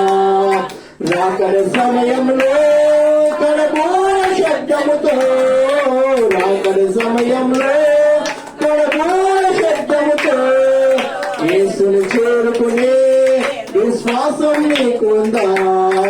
యేసుని చేరుకునే విశ్వాసం నీ పాత రోత జీవితమా, నీ ఘోర హృదయం మారిందా? నీ పాత రోత జీవితమా, నీ ఘోర హృదయం మారిందా? నూతన హృదయముతో ఆరాధన నీకుందా? నూతన హృదయముతో ఆరాధన నీకుందా? రావయ్యా యేసయ్యా వేగము రావయ్యా, రావయ్యా యేసునాథా. హల్లెలూయా స్తోత్రం. నీ పాత రోత మారిందా? నూతన హృదయముతో ఆరాధన. చెప్పండి చెప్పండి చెప్పండి మరి. రక్షణ ఏం కావాలి? నూతన హృదయం, నూతన ఆత్మ, నూతన జన్మ. ఇప్పుడు ఈ నూతన హృదయంతో మనం ఆరాధించకపోతే అది ప్రభుకు అంగీకారమా? చెప్పండి. అందుకనే ఉదయం లేచిన కానించి మళ్ళా రాత్రి కాలం ఏ సమయమైనా దేవుని సహవాసం చేరుకున్నామే అనుకో, ఇవన్నీ కూడా మనం ఒక్కోసారి అమ్మో నేను సాయంత్రం ప్రార్థన చేయాలి, ఆదివారం సంఘానికి వెళ్ళాలి, నా భర్తతో, నా భార్యతో, నా బిడ్డలతో, నా సమాజంతో ఎక్కడ కూడా నాకు గొడవలంటూ ఏం తెలుసా? ప్రార్థన చేయలేము. ఏం చేయలేము? ప్రార్థన చేయలేము. ప్రార్థన చేసినది పూర్ణంగా అది కరెక్ట్ మాట. మనం ఎవరు? విమోచింపబడిన వారము. స్తోత్రం చెప్పండి. విమోచింపబడిన వారు ఎవరమండి? మనం అందరూ కూడా. అందరూ ఒకసారి చెప్పండి, మనం ఎవరు? విమోచింపబడిన వాళ్ళు. విమోచన గీతాలే ఉండాలి. విమోచన రక్షణ ఆయుధాన్ని కలిగి ఎల్లప్పుడూ కూడా మనం బ్రతకాలి. ఈ లోకంలో వాటి బట్టి మనము పోట్లాడకూడదు, కొట్టుకోకూడదు. వాటి బట్టి మనం ఆవేశపడదు, వాటి బట్టి మనం ఎదురు చూపులు చూడకూడదు. ప్రియుడా, ఇది తెలుసా? దేవుని ప్రణాళిక లేక ఏది కూడా నీ చేతికి చెక్కనే, అది మొదట నేర్చుకోవాలి. దేవుడు ఇస్తేనే అది నీ చేతికి, నా చేతికి, మన ఇంటికి వస్తుంది. దేవుడు ఇవ్వకుండా ఏది కూడా మన చేతికి ఇది తెలుసు. ఒకవేళ అది నిన్ను నీ ప్రవర్తన దేవుడి నుంచే ఎడబాటు చేస్తుందేమో, నువ్వు కోరుకుంటావు. ఏంటంటే నువ్వు కోరుకుంటావు, అయితే అది ఏం చేస్తుంది? దేవుడి నుంచి నిన్ను ఎడబాటు చేస్తుందేమో, అది దేవునికి ఇవ్వడు. దాని గురించి మనకి తెలీదు. ఒక విషయం చెప్తున్నాను. ఒక యవన బిడ్డ ఒక వ్యక్తిని సహజంగా ప్రేమించిందంట. ప్రేమిస్తే తల్లిదండ్రులు ఒప్పుకుంటలేదు. ఈ అమ్మాయి తల్లిదండ్రులు ఒప్పుకుంటలేదు. కానీ ఈ అమ్మాయి మాత్రం అతనే చేసుకోవాలంటుంది. అతడు కుటుంబం చూస్తే కుటుంబంలో తల్లిదండ్రులు కానీ వాడికి అసలు దేవుడు అంటే పేరు లేదు. సంఘానికి వెళ్ళేవారు కానే కాదు. ఏనండి ప్రియమైన మాట్లాడు. అయితే తల్లిదండ్రులు వింటలేదు కాబట్టి తల్లిదండ్రులు మనసు కరిగించాలని, వారి మనసు మార్చాలని సాగుల దగ్గరకు వచ్చిందంట. ఎక్కడి దగ్గర వచ్చింది? సాగును అడుగుతుందంట. అయ్యా, నేను పలానా వ్యక్తిని ప్రేమించాను, కానీ మా తల్లిదండ్రులు ఒప్పుకోవట్లేదు, మీరు మా తల్లిదండ్రులని ఒప్పించాలంటుందంట. ఈ పాస్ గారు, అమ్మ కుర్రోడు ఎక్కడ, ఏంటి అబ్బాయి ఏం చేస్తాడే? అయ్యగారు, మరి ఏంటంటే ఆ కుర్ర తల్లిదండ్రులు కూడా సంఘానికి వెళ్ళేవారు కాదు. నేను వివాహం అయ్యాక ఈ కుర్రోడిని లాగుతానందంట. ఏమంది? నేను లాగుతానందంట. ఏమంది? మారుతాను కాదు, నేను లాగుతానందంట. స్టైల్గా మాట్లాడతారు కదా కొంతమంది. లాగుతావు నిజంగా అన్నాడు. లాగుతానందంట. పాస్టర్ గారు లాగుతావు నిజంగా అన్నాడు. లాగుతాను. ఒకసారి టేబుల్ ఎక్కానంటాడు. పాస్టర్ గారు టేబుల్ ఎక్కిచ్చారంట. నువ్వు పైన ఉన్నావా కింద ఉన్నావా? నువ్వు పైన ఉన్నావా, నేను కింద ఉన్నాను. ఒకసారి నన్ను పైకి లాగమ్మా, నన్ను పైకి లాగు అన్నా. అదేంటి పాస్టర్, మిమ్మల్ని లాగగలను? నిన్ను లాగనా? అమ్మ, నా పళ్ళు పగిలిపోతాయి అన్న. ఏమంది? నా పళ్ళు ఇరిగిపోతాయి అన్న. అలాగూ నీవు వాడిని లాగలేవు, వాడే నేను లాగేస్తున్నాడు. ఎక్కడ తెలుసా? నరకానికి. ఎక్కడ లాగుతున్నాడు? నరకానికి లాగుతున్నాడు. నువ్వు వాడిని లాగలేవు. నువ్వు అంటున్నావే పెళ్లి చేసుకున్న తర్వాత వాడిని నేను లాగేస్తా అంటున్నావే, వాడు నువ్వు లాగలేవు. ఇప్పుడు నేను పైన పెట్టాను, నేను కింద ఉన్నాను. కింద ఉన్నవాడు లాగమంటే నీ వల్ల కావట్లేదు, అవునే కదండి? కానీ నేను నిన్ను లాగితే నీకేమవుతుందో నీకు తెలుసు. అలాగును నీ బ్రతుకు ఏమవుతుందో నీ తల్లిదండ్రులకు తెలుసు. నీ తల్లిదండ్రుల మాట విను. వింటే నువ్వు రక్షింపబడతావు, బాగుపడతావు. వినలేదా? వాడే నేను నరకానికి లాగేస్తాడు. వాడితో పాటు నువ్వు కూడా నాశనమే. ప్రియమైన వర్లరా, అలాగా లోక జీవితంలో ఎన్నో కుటుంబాలు నశించిపోతున్నాయి. మనమైతే నాశనం అనే మార్గం నుంచి దేవుడు మనల్ని విడిపించుకున్నాడు. ఇప్పుడు నాశన సంబంధమైనది మన హృదయాన్ని పాడు చేసి, మన ఇంటిని పాడు చేస్తుంది, మన ప్రార్థన పాడు చేసి, మన సహవాసాన్ని పాడు చేసి, ఏది కూడా మనలో ఉండకూడదు. స్తోత్రం చెప్దాం. హల్లెలూయా. మనం ఎవరని? విమోచింపబడిన వారము. ఎవరి మాట వినాలి? ఎల్లప్పుడూ దేవుడి మాట విను. ఆయన నిన్ను సిగరించే దేవుడై ఉన్నాడు, నీకు శాంతినిచ్చే దేవుడై ఉన్నాడు, నీకు సమాధానము సమకూర్చే దేవుడై ఉన్నాడు. ఆయన పేరే సమాధానకర్త. స్తోత్రం చెప్పండి. ఆయన పేరేంటండి? ఆ సమాధానకర్త నీ పక్షం ఉన్నాడంటే నువ్వు సమాధానం కలిగే బ్రతుకుతావు. యోసేపు తన జీవిత కాలం అంతా సమాధానం కలిగి బ్రతికాడా లేదా?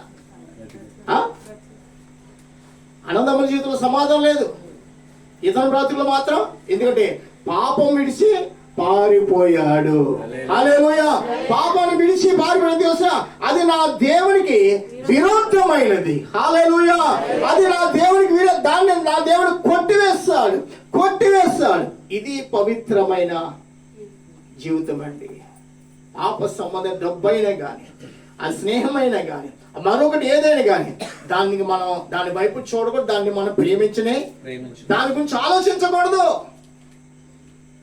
ఒకవేళ నిన్ను ఫంక్షన్కి పిలుస్తారు, ఒకవేళ నేను ఏదైనా పార్టీకి పిలుస్తారు, అయినా కానీ అక్కడ దేవుని నామానికి మహిమ ఉందా లేదా అని ఆలోచించు.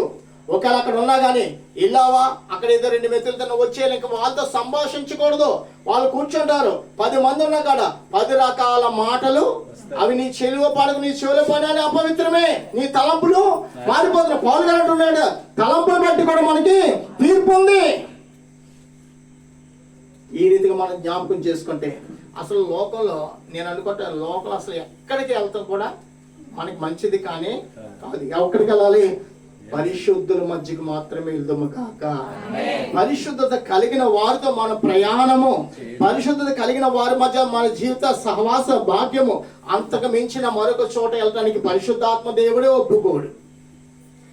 అందుకనే శరీరానుసారమైన మనసు ఉంచుతారు, ఆత్మానుసారులు ఆత్మ మనసు కలిగి ఆత్మీయ దేవునే దానం చేస్తారు. స్తోత్రం చెప్తాం.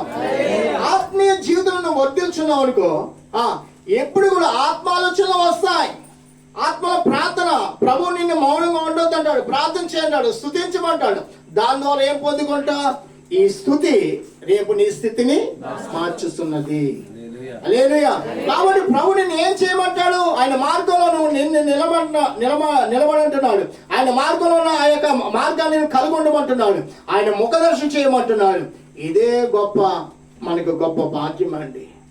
ఈయన సిగరపు చేయవాడు, లేవనెత్తేవాడు, కట్టువాడు, నీరు పోయేవాడు కూడా ఆయనే, నీతో మాట్లాడేది కూడా ఆయనే. ప్రియుడా, ఈ రక్షకుడి గురించి ఏమనుకుంటున్నావో, ఈ రక్షకుడు తక్కువగా ఆలోచించవద్దు, తక్కువగా మాట్లాడదు.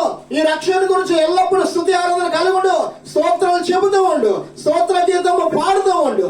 చాలు. ప్రభు నీ జీవితంలో ఏమి కూడా కొదువు. చూడండి, దేవుడు ఇచ్చేదంటే మన చేతికి, మన పేరుకి, మన ఇంటికి అవమానం ఎంత మాత్రం రాదు.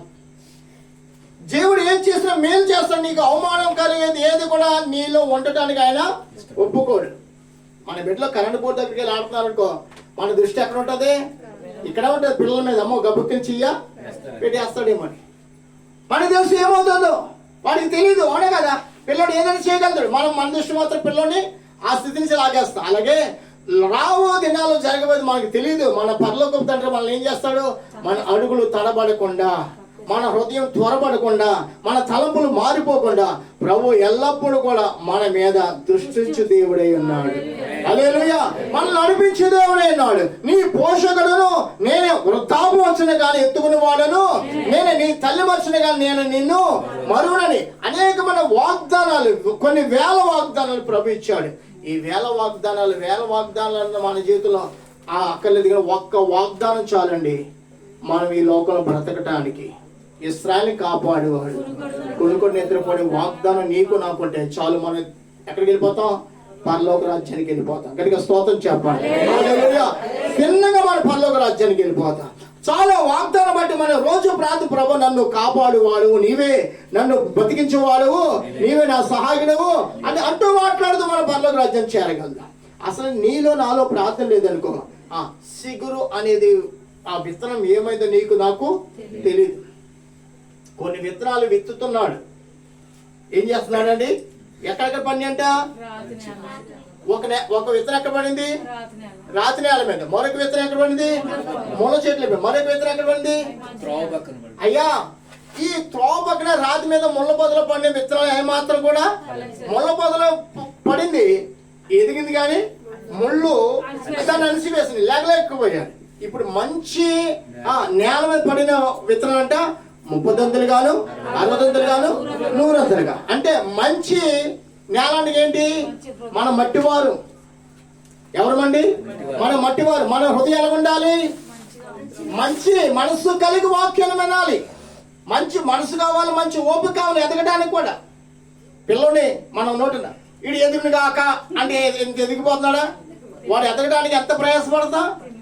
వాడికి పాలు కోరుతాం, వాడు అమ్మ నాకు వద్దామా నాకు అయినా కానీ వాడు బెత్తం వేసి కొడతాం, తిని. వినండి ప్రియమైన వల్ల, అలాగే విశ్వాసయుతులు ఏం కావాలి? ఓపిక కూడా కావాలి, సహనము కూడా కావాలి. దాని లోతు, దాని పొడుగు, దాని వెడల్పు, ఇవన్నీ కూడా మనం సరి చేసుకుంటూ నడిస్తే అసలు లోక విచారం గురించి ఆలోచించవలసిన పని, ఆ తలంపు మనకి పుట్టదు. మొదట ఆ తలంపు మనకు పుట్టదండి. ఎలా పుడుతుంది? వాక్యం అంతా ధ్యానించు, వాక్యాన్ని స్మరించు, వాక్యాన్ని జ్ఞాపకం చేసుకో.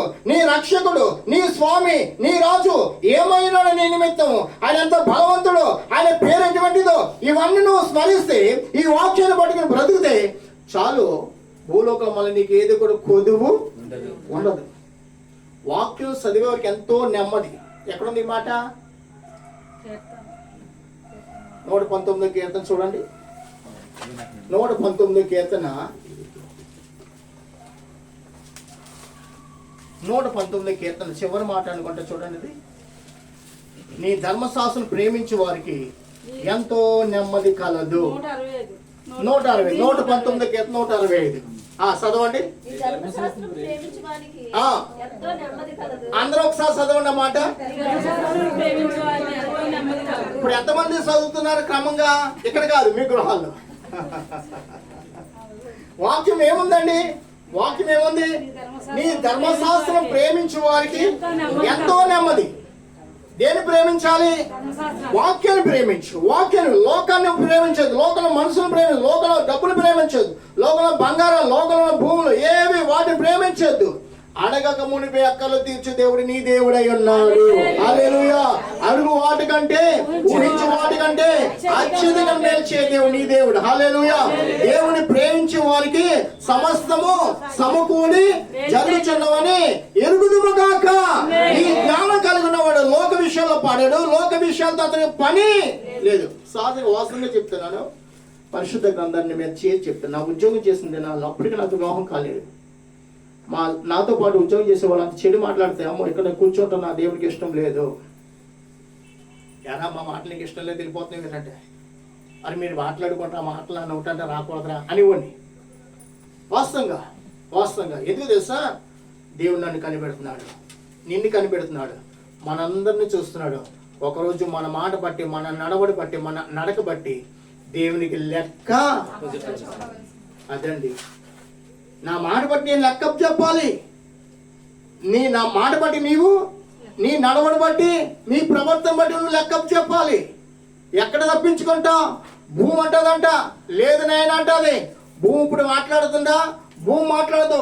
దాన్ని గుణపాలేస్తావే, బాంబులు వేసి బదులు కొట్టు, ఇప్పుడు మాట్లాడదు. కానీ రేపటి దినాన భూమికి నోరు ఇవ్వబోతున్నాడు దేవుడు. హల్లెలూయా. భూమి మాట్లాడదు. లేదు నాయన, వాడి నడవలంతా చెడు, ఆ వాసన తట్టుకోలేకపోయాను, వాడి మాట చెడు, వాడి పాదములు చెడు, అంత విషయమే, నిలువెల్ల విషయమే. భూమి మాట్లాడుతున్నప్పుడు, భూమి అంట నోరు తెరిచి మాట్లాడుతున్నప్పుడు అంట ఆశ్చర్యమైపోతామంట. ఏంటి, భూమి మీద ఉన్నది ఇప్పుడు నాతో మాట్లాడలేదు, కానీ ఇప్పుడు మాట్లాడుతుంది ఏంటంటామా అనుకుంటామంట. దూలాలు మాట్లాడుతూ ఉందా లేదా? కిటికీ ద్వారాలు అన్ని మాట్లాడుతాను. బైబిల్లో ఉంది కదా. బైబిల్లో ఉన్న మాటలు మనం జ్ఞాపకం చేసుకోకపోతే ఇంకెక్కడ నీ విశ్వాసం, నీ పరిశుద్ధత, నీ ప్రార్థన? అందులో సిగురు అనే దేవుడు నిన్ను సిగురము చేయకపోవడానికి కారణం తెలుసా? నువ్వు సిగురించకపోవడానికి కారణం తెలుసా? ఇదిగో నీ ఇంట్లోని కిటికీలు, ఈ ఇటుకలు, ఈ దూలాలు ఇవన్నీ కూడా మొరపెడతాయని వాక్యం ఇచ్చినా కానీ నువ్వు వీటిని జ్ఞాపకం చేసుకోవట్లేదు. ఏటిని ఉదయం అన్నం వండాలని జ్ఞాపకం వస్తుంది, పిల్లలు కాలేజీకి వెళ్ళాలి, స్కూల్కి వెళ్ళాలని జ్ఞాపకం వస్తుంది, క్యారేజీ పెట్టాలని జ్ఞాపకం యావత్తు. మళ్ళీ మన పనిలో మనకి ఇది అవసరం, పెన్ లేకుండా ఉద్యోగానికి వెళ్ళాం, కోత కోయడానికి కొడవ లేకుండా వెళ్ళాం, ఇవన్నీ కూడా మనకి ఆలోచన. కానీ ఏది జ్ఞాపకం లేదు, వాక్యం మాత్రం మానవులకి జ్ఞాపకం. అందుకే మనం సిగ్గించలేకపోతున్నాం. సిగ్గింపచ్చే దేవుడు నీ యందు ఉంటున్నాడు, నీతో మాట్లాడుతున్నాడు, నిన్ను కదులుతున్నాడు. అయినా కానీ నువ్వు ఆయన వాక్యాన్ని నువ్వు జ్ఞాపకం చేసుకోలేకపోతున్నా. జకర్యా గ్రంథంలోనే ఒక మాట ఉందండి, ప్రియమైన వాళ్ళరా, నీవు నన్ను మర్చిపోదు కాబట్టి నేను నీ సంతానాన్ని కూడా మర్చిపోతాను అంటున్నాడు ప్రభు. జకర్యా గ్రంథం 1వ అధ్యాయం అనుకుంటే చూడండి.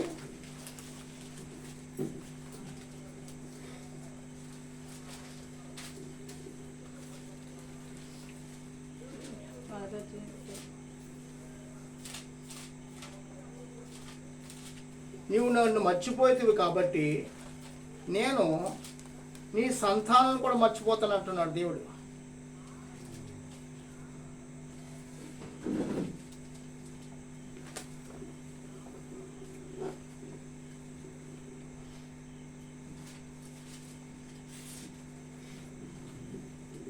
నీవు నన్ను మర్చిపోయావు కాబట్టి నేను నీ సంతానాన్ని కూడా మర్చిపోతాను అంటున్నాడు.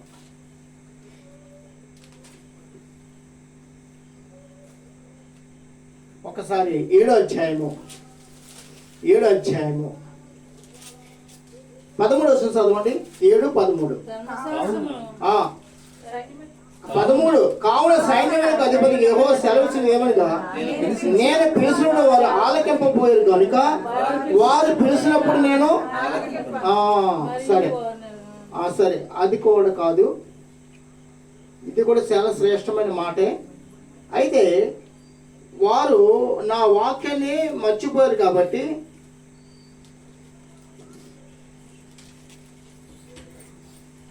నేను నీ సంతానం మర్చిపోతాను అంటున్నాడు ప్రభు. ఎవరు మర్చిపోతాడంట?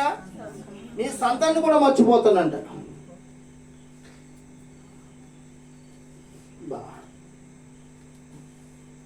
అతను ఒకసారి రాసేసుకుంటాను, ఒకసారి రాసుకోను, ఎందుకంటే అన్ని జ్ఞాపకం అనుకుంటాను. స్తోత్రం యేసయ్యా, మీకు స్తోత్రం. సరే, నాకు జ్ఞాపకం వచ్చినప్పుడు మళ్ళీ ఆ వాక్యం చూపిస్తాను. ప్రియమైన వాళ్ళారా, యేసు ప్రభు వాక్యాలు మనం జ్ఞాపకం చేసుకోకపోతే దేవుడు మనల్ని ఏమంటున్నాడు? నేను నిన్నును నీ సంతానాన్ని కూడా నేను జ్ఞాపకము చేసుకోని అంటున్నాడు. ఎంత భయంకరమైన మాట అంటే ఆ యొక్క మాటలు చదువుతూ ఒకసారి నాగకుండా పగిలిపోద్ది. అయ్యో, వాక్యాన్ని నేను చదవకపోతే నా పిల్లలకు కూడా అది శ్రాపమే. ఏంటండి, మన పిల్లలకు కూడా అది శ్రాపమే. కాబట్టి వాక్యాన్ని కలిగి ఉంటే నీకును నీ పిల్లలకు కూడా అది ఆశీర్వాదం, నీ ఇంటికి కూడా ఆశీర్వాదమే, నీ జీవితానికి ఆశీర్వాదమే. కాబట్టి ఇటువంటి వాక్యాన్ని మనం చదివి భూలోకంలో దేవుని బిడ్డలుగా జీవించే నిమిత్తమే దేవుడు మనకిచ్చిన ఏకైక పరిశుద్ధ గ్రంథము. ఆమేన్, హల్లెలూయా. ఆ మాట జ్ఞాపకం నేను చదువుతాను. ఇప్పుడు మళ్ళా 6వ అధ్యాయము, జకర్యా గ్రంథం 6వ అధ్యాయము 12వ వచనం కూడా మనం చదువుకుందాం. 12వ వచనము. అతనితో ఇట్లను సైన్యములకు అధిపతియగు యెహోవా సెలవిచ్చినది ఏమనగా, చిగురు అను ఒకడు కలడు, అతడు తన స్థలములో నుండి సిగిరించును, అతడు యెహోవా ఆలయమును కట్టును, అతడు ఘనత వహించుకుని ఏలును, యాజకత్వం చేయగా ఆ ఇద్దరికి సమాధానకరమైన యోచనలు కలుగును. ఆ కిరీటము యెహోవా ఆలయంలో జ్ఞాపకార్థముగా ఉంచబడెను. దేవునికి స్తోత్రం చెప్పండి. ఇక్కడ మొదట ఒక సిగురు గురించి చదువుకున్న, రెండో సిగురు అనే పేరు కూడా 6వ అధ్యాయము 12వ వచనం ఉంది. ఇప్పుడు ఇతడు ఆలయం కట్టేది ఎవరు? ఈయనే కడుతున్నాడు. ఎవరు? ఈయన ఆలయాన్ని కడతానికి వచ్చాడు. ఆలయం కడతామంటే సంఘాన్ని కడతానికి. సంఘాన్ని ఇప్పుడు సంఘంలో మనం లేమనుకో ఈ ఉపదేశం మనకి దొరకదు. సంఘం కట్టేదని తెలుసా? దేవుని వాక్యాన్ని వినాలి, దేవుని ఉపదేశాన్ని వినాలి, దేవుని మార్గం ఏమైందో నువ్వు తెలుసుకొని కోరాలి. సంఘానికి వచ్చినప్పుడు ఈ ఉపదేశం మనకు తెలుస్తుంది. ఇంటికాడ ఉన్నప్పుడు నాకు తెలుసు పాస్టర్ గారి వాక్యం చెప్పారు అనగలమా? సంఘానికి వెళ్ళి ఏమంటా? అమ్మా పాస్టర్ గారి వాక్యం చెప్పారంటే ఎందుకని అడుగుతాం? ఎందుకని? సహజంగా అన్ని విషయాలు అన్ని మాట్లాడుతాం, కానీ ఈ మాట మాత్రం అడుగుతామా? ఈ మాట మాత్రం నోటికి రాను.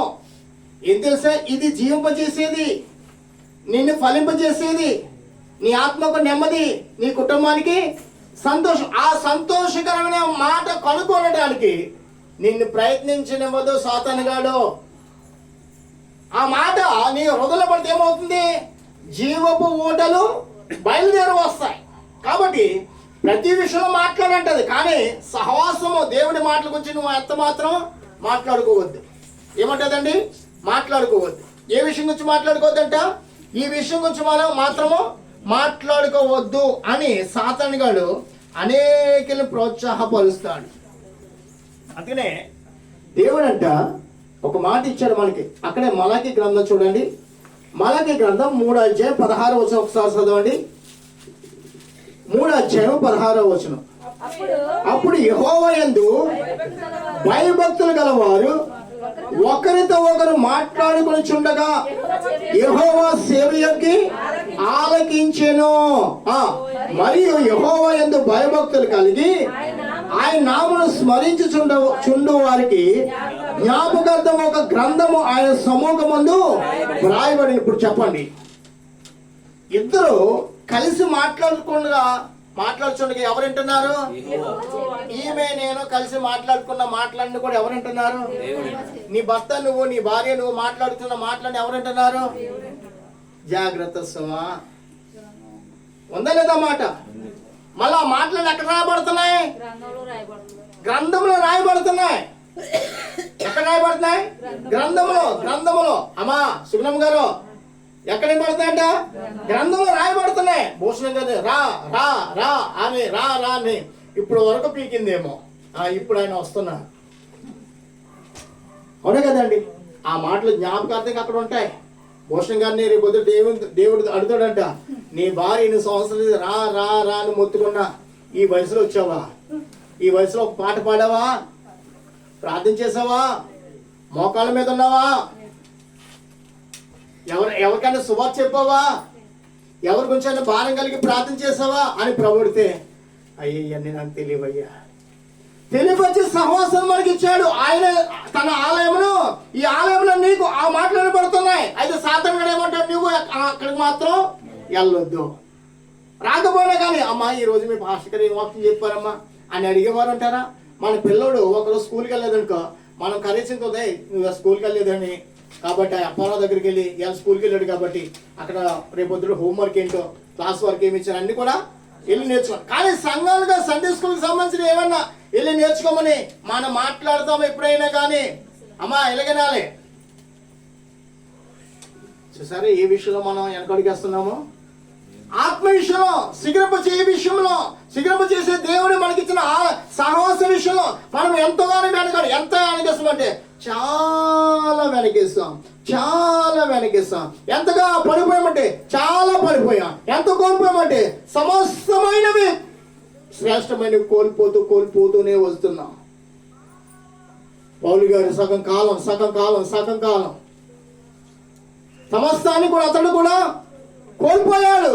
ఇప్పుడు అంటున్నాడు, అయ్యో నేను లోకాన్ని ఇప్పుడు పెంటగా ఎంచుకున్నాను, ముందున్న వాటి కోసం పరిగెడుతున్నాను. మనం పరిగెట్టలేదు. పౌలు గారు పరిగెడతామన్నా, దేవుడు పరిగెట్టమన్నా కానీ మనం పరిగెడుతున్నామంటే లేదు. చెప్పావు నువ్వు వెళ్ళు, నేను వస్తాను, తర్వాత నువ్వు వాయిదాలు వేస్తా. అవునే కదండి? ప్రతి విషయం, ప్రతి మాట దేవుని జీవ గ్రంథం లెక్కింపబడుతున్నది. రాహుల్ గారు ఎంత ఖర్చు పెట్టారో, ఎంతలా దీన్ని మనం కూర్చొని ఆరాధన చేయడానికి మనకి ఎంత సహకరించారు. ఇది కూడా ఎక్కడ రాయబడింది? వారు ఇరువురు మాట్లాడుకున్నారు. నేను కేవలం పైపులు వేయమన్నాను, పైపులు కంటే ఇది ఎక్కువ రేటు ఎక్కువ. ఆ పైపులు ముందున్న పైపులు వేసారు కదా, ఆ పైపులు వేయమన్నా. లేదు లక్ష్మి గారు అంట, లేదు ఆ పని చేయొద్దు, మంచి స్ట్రాంగ్ అయితే ఏమని ఇదే ఇప్పించారంట. ఇద్దరు మాట్లాడుకున్న మాటలు ఎక్కడ ఉన్నాయి? జ్యోతి అందంట, అంత డబ్బు ఎందుకు ఖర్చు పెడతారు మీరు మా అమ్మకిత్తం అనేసి? వినండి, మనం మాట్లాడుతున్న మాటలు ఎక్కడ ఉంటాయి? కాబట్టి దేవుని విషయంలో మంచిగా మాట్లాడితే దేవుని ద్వారా అనుగ్రహించబడి ఇవ్వలేని కూడా మనం పొందుకుంటాం. దేవుడి నామం బట్టి మనం మాట్లాడకుండా ఆ లోక విషయం బట్టి మాట్లాడుకో, నువ్వు లోక సంబంధిగానే ఉండిపోతావు. ఎలా ఉండిపోతావంట? ఆత్మీయ సంబంధి ఆత్మను కూర్చున్న మాటల పలుకు. హల్లెలూయా! విశ్వాసంతో పలికినట్లా దాన్ని నువ్వు కన్నులారా చూస్తావు. విశ్వాసం లేని మాటలు మన నోట్లో ఉండకూడదు. మనం ఊహలు ఆలోచించుకో, అవన్నీ కూడా మనం పాడు చేసేవి. కాబట్టి మనము లోక సంబంధులుగా జీవించడం దేవునికి ఇష్టము లేదు. అందుకే నాలో ఫలింపని ప్రతి తీగను దేవుడు ఏం చేస్తాడంట? అది చూడండి, ఎవరి గురించి మాట్లాడకపోతే తీసేస్తాడు. ఆయన గురించి మాట్లాడు. ఆత్మ సంబంధమైన మాట మాట్లాడు. ఆత్మ సంబంధమైన మాటలే మనం మాట్లాడాలి, లేకపోతే ఆయన ఫలించలే. మీకు అర్థమవుతుందా? అర్థమవుతుందా? ఏం అర్థమైంది ఇప్పుడు చెప్పండి? ఆత్మ సంబంధమైన మాట ఏం తెలుసా? నాలో ఫలింపని ప్రతి తీగను ఆయన తీసేస్తాడు. ఈయన కాదు, ఈయన ఎవరు? కుమారుడు కాదు, ఎవరు? తండ్రి తీసేస్తాడంటున్నాడు. అందుకని ఎవరి గురించి మాట్లాడాలి మనం? విశ్వాసము గురించిన నిరీక్షణ కలిగి విశ్వాసం కూడా మాటలు మనం మాట్లాడేది. నా దేవునికి అసాధ్యం అనేది ఏది కూడా. అబ్రహాముతో దేవుడు అన్నాడు, నీవు ప్రేమిస్తున్న ఏకైక కుమారుడు నాకు బలిగమంటే బలి ఇవ్వడానికి నేను సిద్ధపడ్డాడు, కానీ ఆలోచించలేదు. రేపుగా షారా ఈ పని మనం చేద్దామా వద్దా? ఒకసారి నువ్వు చెప్పు అన్నాడా? పని వాడుతున్నాడా? లేదు. కట్టెలు తీసుకున్నాడు, కుమారుడు అడిగాడు, తండ్రి కొరిపి లేదేంట. ఒరే నాయన, నీ పని నా పని కాదు, అది దేవుని పని. నువ్వు ముందు మనం అక్కడికి వెళ్దాం. ఎక్కడికి వెళ్ళాలి? అక్కడికి వెళ్దాం. మోరియా పర్వతం దగ్గరికి వెళ్ళిపోయి మనం వెళ్దాం, అంతే. దేవుడు చూసుకుంటాడు. మరి దేవుడు అక్షరాలు చూసుకున్నాడా లేదా? కాబట్టి దేవుడు చూసుకుంటాడు నీ జీవితం బట్టి. అతడు కత్తి పైకెత్తినప్పుడు అన్నాడు దూత అంది, అబ్రహాము ఇంకా ఆ బాలుని ఏమీ కూడా చేయవద్దు. నీవు దేవుని చిత్తానికి లోబడిన వాడిని దీన్ని బట్టి అర్థమవుతుంది. కాబట్టి ఆ కత్తి పక్కన పడేసి ఇస్సాకుని తీసి అదిగో వెనక చూడు, ముళ్ళ పొదలు ఏముందంట, పొట్టెలు ఉంది. ఆ పొట్టెలు తీసుకొచ్చి వధించు.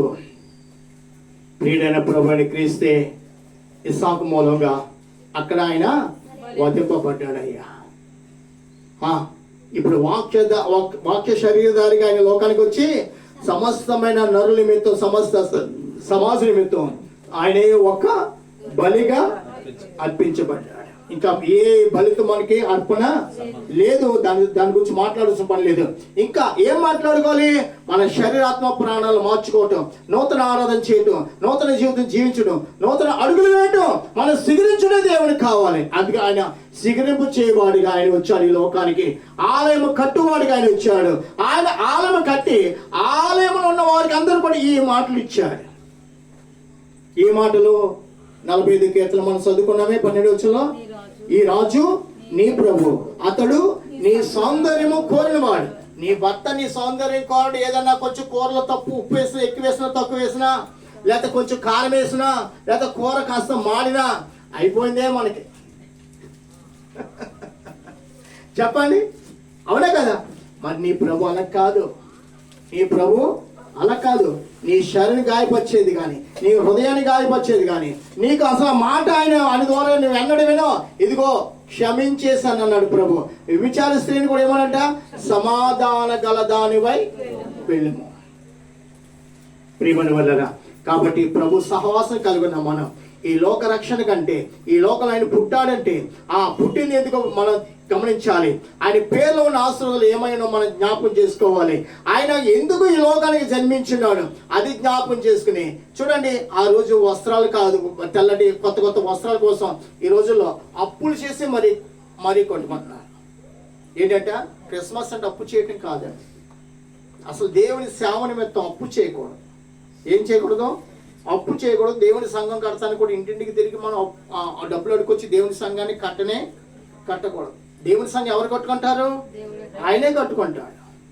ఎవరు కడతారు? వాస్తవం చెప్పండి. నీళ్లు నైలు కట్టేటప్పుడు ఇంటింటికి అమ్మ ఇల్లు కట్టుకుని 100 రూపాయలు సాయం చేయండి అని అంటామా? మన ఇంటి గురించి మనం అప్పు చేయం, ఇంటింటికి వెళ్ళి అడగం. అప్పు చేసి మనం అప్పు తీర్చుకుంటాం. అవునా కదా? దేవుని సంఘం కట్టేటప్పటికి ఒక బుక్ తీసుకుని ఊరు వెళ్ళి తెలియ, అమ్మా ఇవాళ నిద్ర ఎక్కువైపోతుంది, ఊరు వెళ్ళి మనం ఏం చేస్తాం? మేము అందరం కట్టుకుంటున్నా, మాకు 100 రూపాయలు అండి, మేము అందరం కట్టుకుంటున్నా, మాకు 100. ఇది కాదు. మళ్ళీ దేవుని యేసు ప్రభు పుట్టినరోజు కంట వీళ్ళు పాకలేసి ఏం చేస్తున్నారు? ఒక మట్టితో బొమ్మను లేకపోతే రబ్బర్ బొమ్మను అక్కడ పెట్టి యేసు ప్రభు పాకలో జన్మించడం చూపిస్తున్నారు. ఆయన పాకలో పుట్టింది బొమ్మగా పుట్టాడా? నీ బిడ్డను ఒక బొమ్మగా చేసి పుట్టినరోజు చేస్తావా? సుగుణం గారు, మన బిడ్డని పుట్టినరోజుకు పాకేసి కొన్ని పాగొద్దు. నీ ఇంట్లోనే ఒక మట్టి బొమ్మ పెట్టి నా పిల్లోడు పుట్టినరోజు అని ముద్దెట్టుకుంటావా? పిల్లోని తీసుకెళ్ళి ఏం చేస్తా? కొత్త బట్టలు కొంటాం. దేవుని సేవకుని చేత. మరి ఈయనెవరు? రక్షకుడు. ఆకాశం ఏంది? భూమి ఏంది, సమస్తము కూడా ఇది. ఈయన ఏం చేస్తున్నావు నువ్వు? లాలి లాలి లాలి. ఇప్పుడు లాలిగా కాదైనా ఉగ్రుడిగా రాబోచున్నాడు. హల్లెలూయా. లోకాన్ని చేసింది ఆయన, సమస్తానికి సృష్టికర్త ఆయన. ఇప్పుడు ఆయన బొమ్మగా ఆరాధించదు దయచేసి. వారు మన పర్లోక రాజ్యం ఉండదు. అది ఒక విగ్రహారాధన, అది ఒక విగ్రహారాధన, అది ఒక విగ్రహారాధన. యెషయా గ్రంథం, హెజ్కేలు గ్రంథం, ఆ ఇర్మీయా గ్రంథంలో కూడా రాయబడి ఈ మాటలు. ఇవన్నీ కూడా మీరు చదువుకుని జ్ఞాపకం చేసుకుంటే చాలు ప్రియుడా. ఆ యొక్క ఆరాధన మనకొద్దు. మన ఆరాధన ఏం కావాలి? ఆత్మతోనూ సత్యముతో ఆరాధించాలంతే. నక్షత్రాలే ఇప్పుడు చెప్పండి. ఇంటి మీద కానీ సంఘములో కానీ నక్షత్రాలు ఉండకూడదు. మనమే నక్షత్రం అండి. ఎవరమండి? మనల్నే దేవుడు తన మీరు లోకానికి వెలుగైన మనం దేవుని నక్షత్రం చేసుకుని మనం ఒక నక్షత్రం దేవుని మందిరం మీద పెడతాం. చాలా తప్పు అండి, చాలా తప్పు ప్రియుడా. దేవుని మందిరానికి ఒక లైటింగ్ కాదు, పరిశుద్ధత కావాలి. దేవుని మందిరం ఎలా ఉండాలంట? పరిశుద్ధత కలిగి ఉండాలి. పరిశుద్ధత కలిగి ప్రభుని ఆరాధించాలి, ప్రభు చిత్తము చేయాలి. నక్షత్రాలు పెట్టి, లైటింగ్లు పెట్టి, తారాజువులు వదిలి, డాన్సులు వేసి, ఇంకా ఏవేవో చేస్తే అది దేవునికి ఇష్టమైన ఆరాధన కానే కాదు. ఆత్మతో సత్యముతో ఆరాధించేవారు కావాలని సమరయ స్త్రీతో ప్రభు వారు స్వయంగా మాట్లాడుచున్నారు. దేవునికి మహిమ కలుగును గాక. లోకంలో మనం చేయని పనులను యేసు ప్రభుకు నిమిత్తం చేస్తున్నాం. మన బిడ్డల కోసం మనం పనులు చేస్తామా? చెప్పండి. మన బిడ్డల కోసం ఎప్పుడైనా మనం పనులు చేస్తామా? మనకు పుట్టిన బిడ్డను ఒక మట్టి బొమ్మగా చేసి ఇటు నా కుమారుడిని ముద్దెట్టుకుంటామా? యేసు ప్రభు ఎవరు తెలుసా? మనం చేసిన సృష్టికర్త. హల్లెలూయా. కావాల్సి మీకు డౌట్ ఉంటే 2025 వాక్యాలు చూపిస్తాను. ఈ వాక్యాలను కూడా వారు ఒక బొమ్మను చేసుకుంటారు, ఒక చెట్టుని చేసుకుని వారు అలాగా చేసుకుంటారు. మళ్ళీ మంట వేసుకుని మళ్ళా రొట్టెలు చేసుకుని తింటారు. క్రిస్మస్ కేకులు. రీడా క్రిస్మస్ అంటే కేకులు తినచ్చు సాధారణంగా. కొవ్వొత్తులు పట్టుకుంటారు. చూడండి ఏం చేస్తారంట? కొవ్వొత్తు దేనికి సాదృశ్యం? కొవ్వొత్తు వెలిగితేనే మనం వెలిగించబడుతున్నామా? లేదా ఆయనకి వెలిగి కనపడదా? కొవ్వొత్తులు దీపారాధన కాదు, అది ఆత్మీయ ఆరాధన. స్తోత్రం చెప్దాం.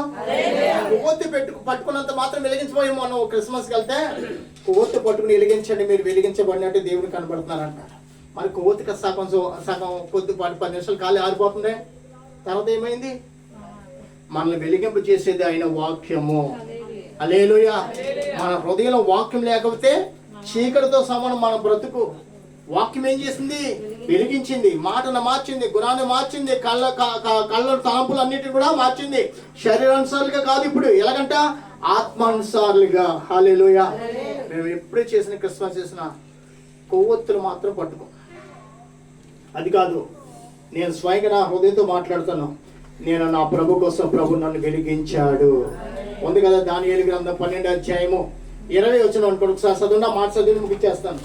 ఆ వాక్య చదివి ముగించేస్తాను, సమయం ఎక్కువైనట్టుంది. దానియేలు గ్రంథం 12వ అధ్యాయం 20 వచ్చిన చదవండి. తీసా కాబట్టి చదవచ్చు కదా.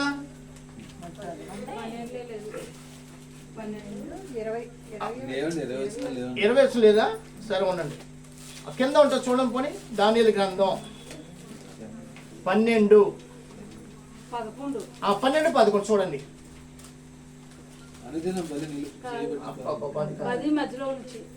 లేదు, 12వ అధ్యాయము 3వ వచనం చూడండి. 3వ వచనం. బుద్ధిమంతులైతే ఆకాశ మండలంలోని జ్యోతులను పోలిన వారే ప్రకాశించెదరు. నీతి మార్గమును అనుసరించి నడుచుకున్నట్లు ఎవరు అనేకులు తిప్పుతారో వారు నక్షత్రం వలె నిరంతరము ప్రకాశించెదరు. గట్టిగా స్తోత్రం చెప్పండి. ఆ మాట అండర్లైన్ చేసుకోండి. ఇప్పుడు మరొకసారి చదవనా? మీరు చదువుతారా? చదవండి. 12వ అధ్యాయం దానియేలు గ్రంథం 12వ అధ్యాయము 3వ వచనం. బుద్ధిమంతులైతే ఆకాశ మండలంలోని జ్యోతులను పోలిన వారై ప్రకాశించెదరు. నీతి మార్గం అనుసరించి నడుచుకున్నట్లు ఎవరు అనేకలు తిప్పుతారో వారు నక్షత్రాలను ప్రకాశించెదరు. ఆమేన్. ఇప్పుడు మనం ఏం చేయాలి? అనేకలు రక్షించాలి. అప్పుడు మనం ప్రకాశం, అప్పుడు మనం ప్రకాశిస్తున్నాం. ఒకరిని రక్షించలేదు. మనలో నీతి ఉందా? రక్షణ ఉందా? లేదమ్మా, లేదు. ఈ క్రిస్మస్లు కానీ కోతులు కానీ ఇవేమి దేవునికి సాటి అయినవి, దేవుని నామానికి మహిమనిచ్చేవి. కానీ మన ఆత్మ వెలిగిందంటే మనల్ని అనేకలు రక్షిస్తాం. ఆ ప్రకాశం అంటే సువార్తని వెలుగు ఎక్కడుంది? మనలో ఉంది. మనల్ని మౌనంగా ఉండనివ్వదు ఈ రక్షణ. దేవునికి మహిమ కలుగాక. అనేక రక్షణ వాడికి వస్తూ ప్రార్థన చేస్తావు, వాడితో మాట్లాడుతూ ఉపవాసం చేస్తావు, ప్రార్థన చేస్తా, కన్నీరు కాలుస్తా. వాడు రక్షింపబడు నిమిత్తం వాడి కన్నీరు ఆగనే ఆగదు. నీ కన్నీరు ఏదో ఒకరోజు చూసి నీ ప్రభు నువ్వు అడుగుతున్నావు కదా, నీ అన్నయ్య ఎంత తాగుపోతేనా వాడి అవయవాలు పాడైపోయి, కానీ ప్రభు వాడిని లేపడానికి శక్తిమంతుడు. అలాగే ఒకరిని రక్షించకపోతే మనం నీతిని కలిగిన వారు కాదు.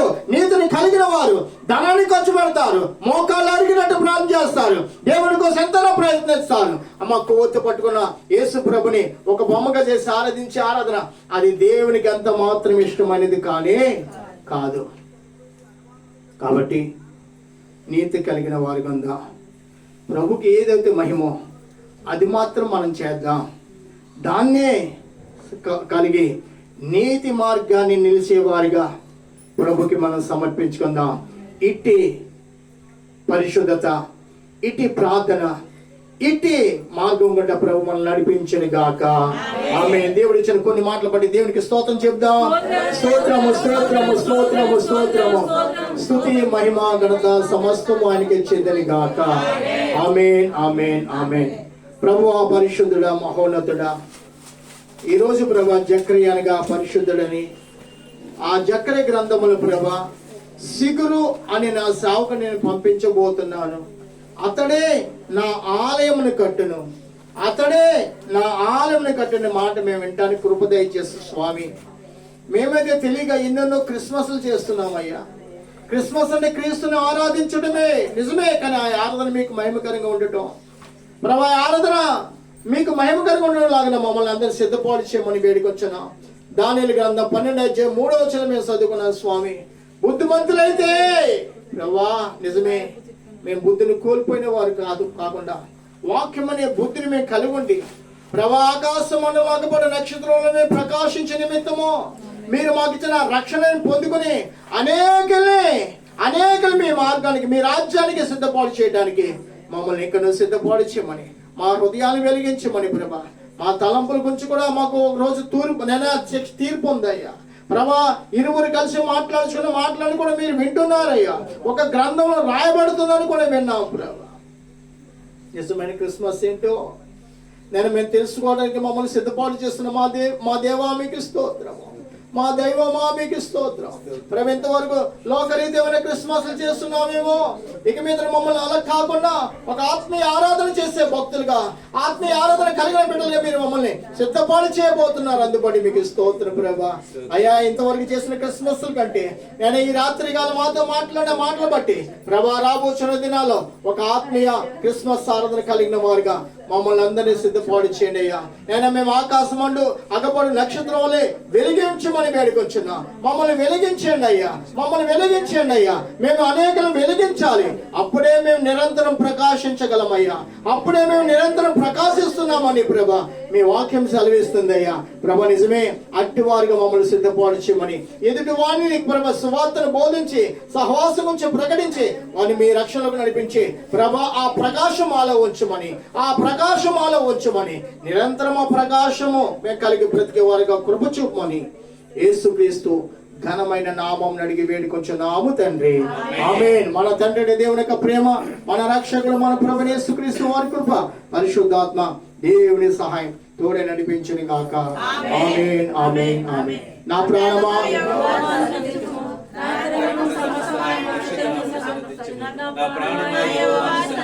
ఆయన చేసిన దేని మనం. ఆమేన్ ఆమేన్. హల్లెలూయా హల్లెలూయా హల్లెలూయా. దేవుడు మిమ్మల్ని అందరూ దీవించను గాక.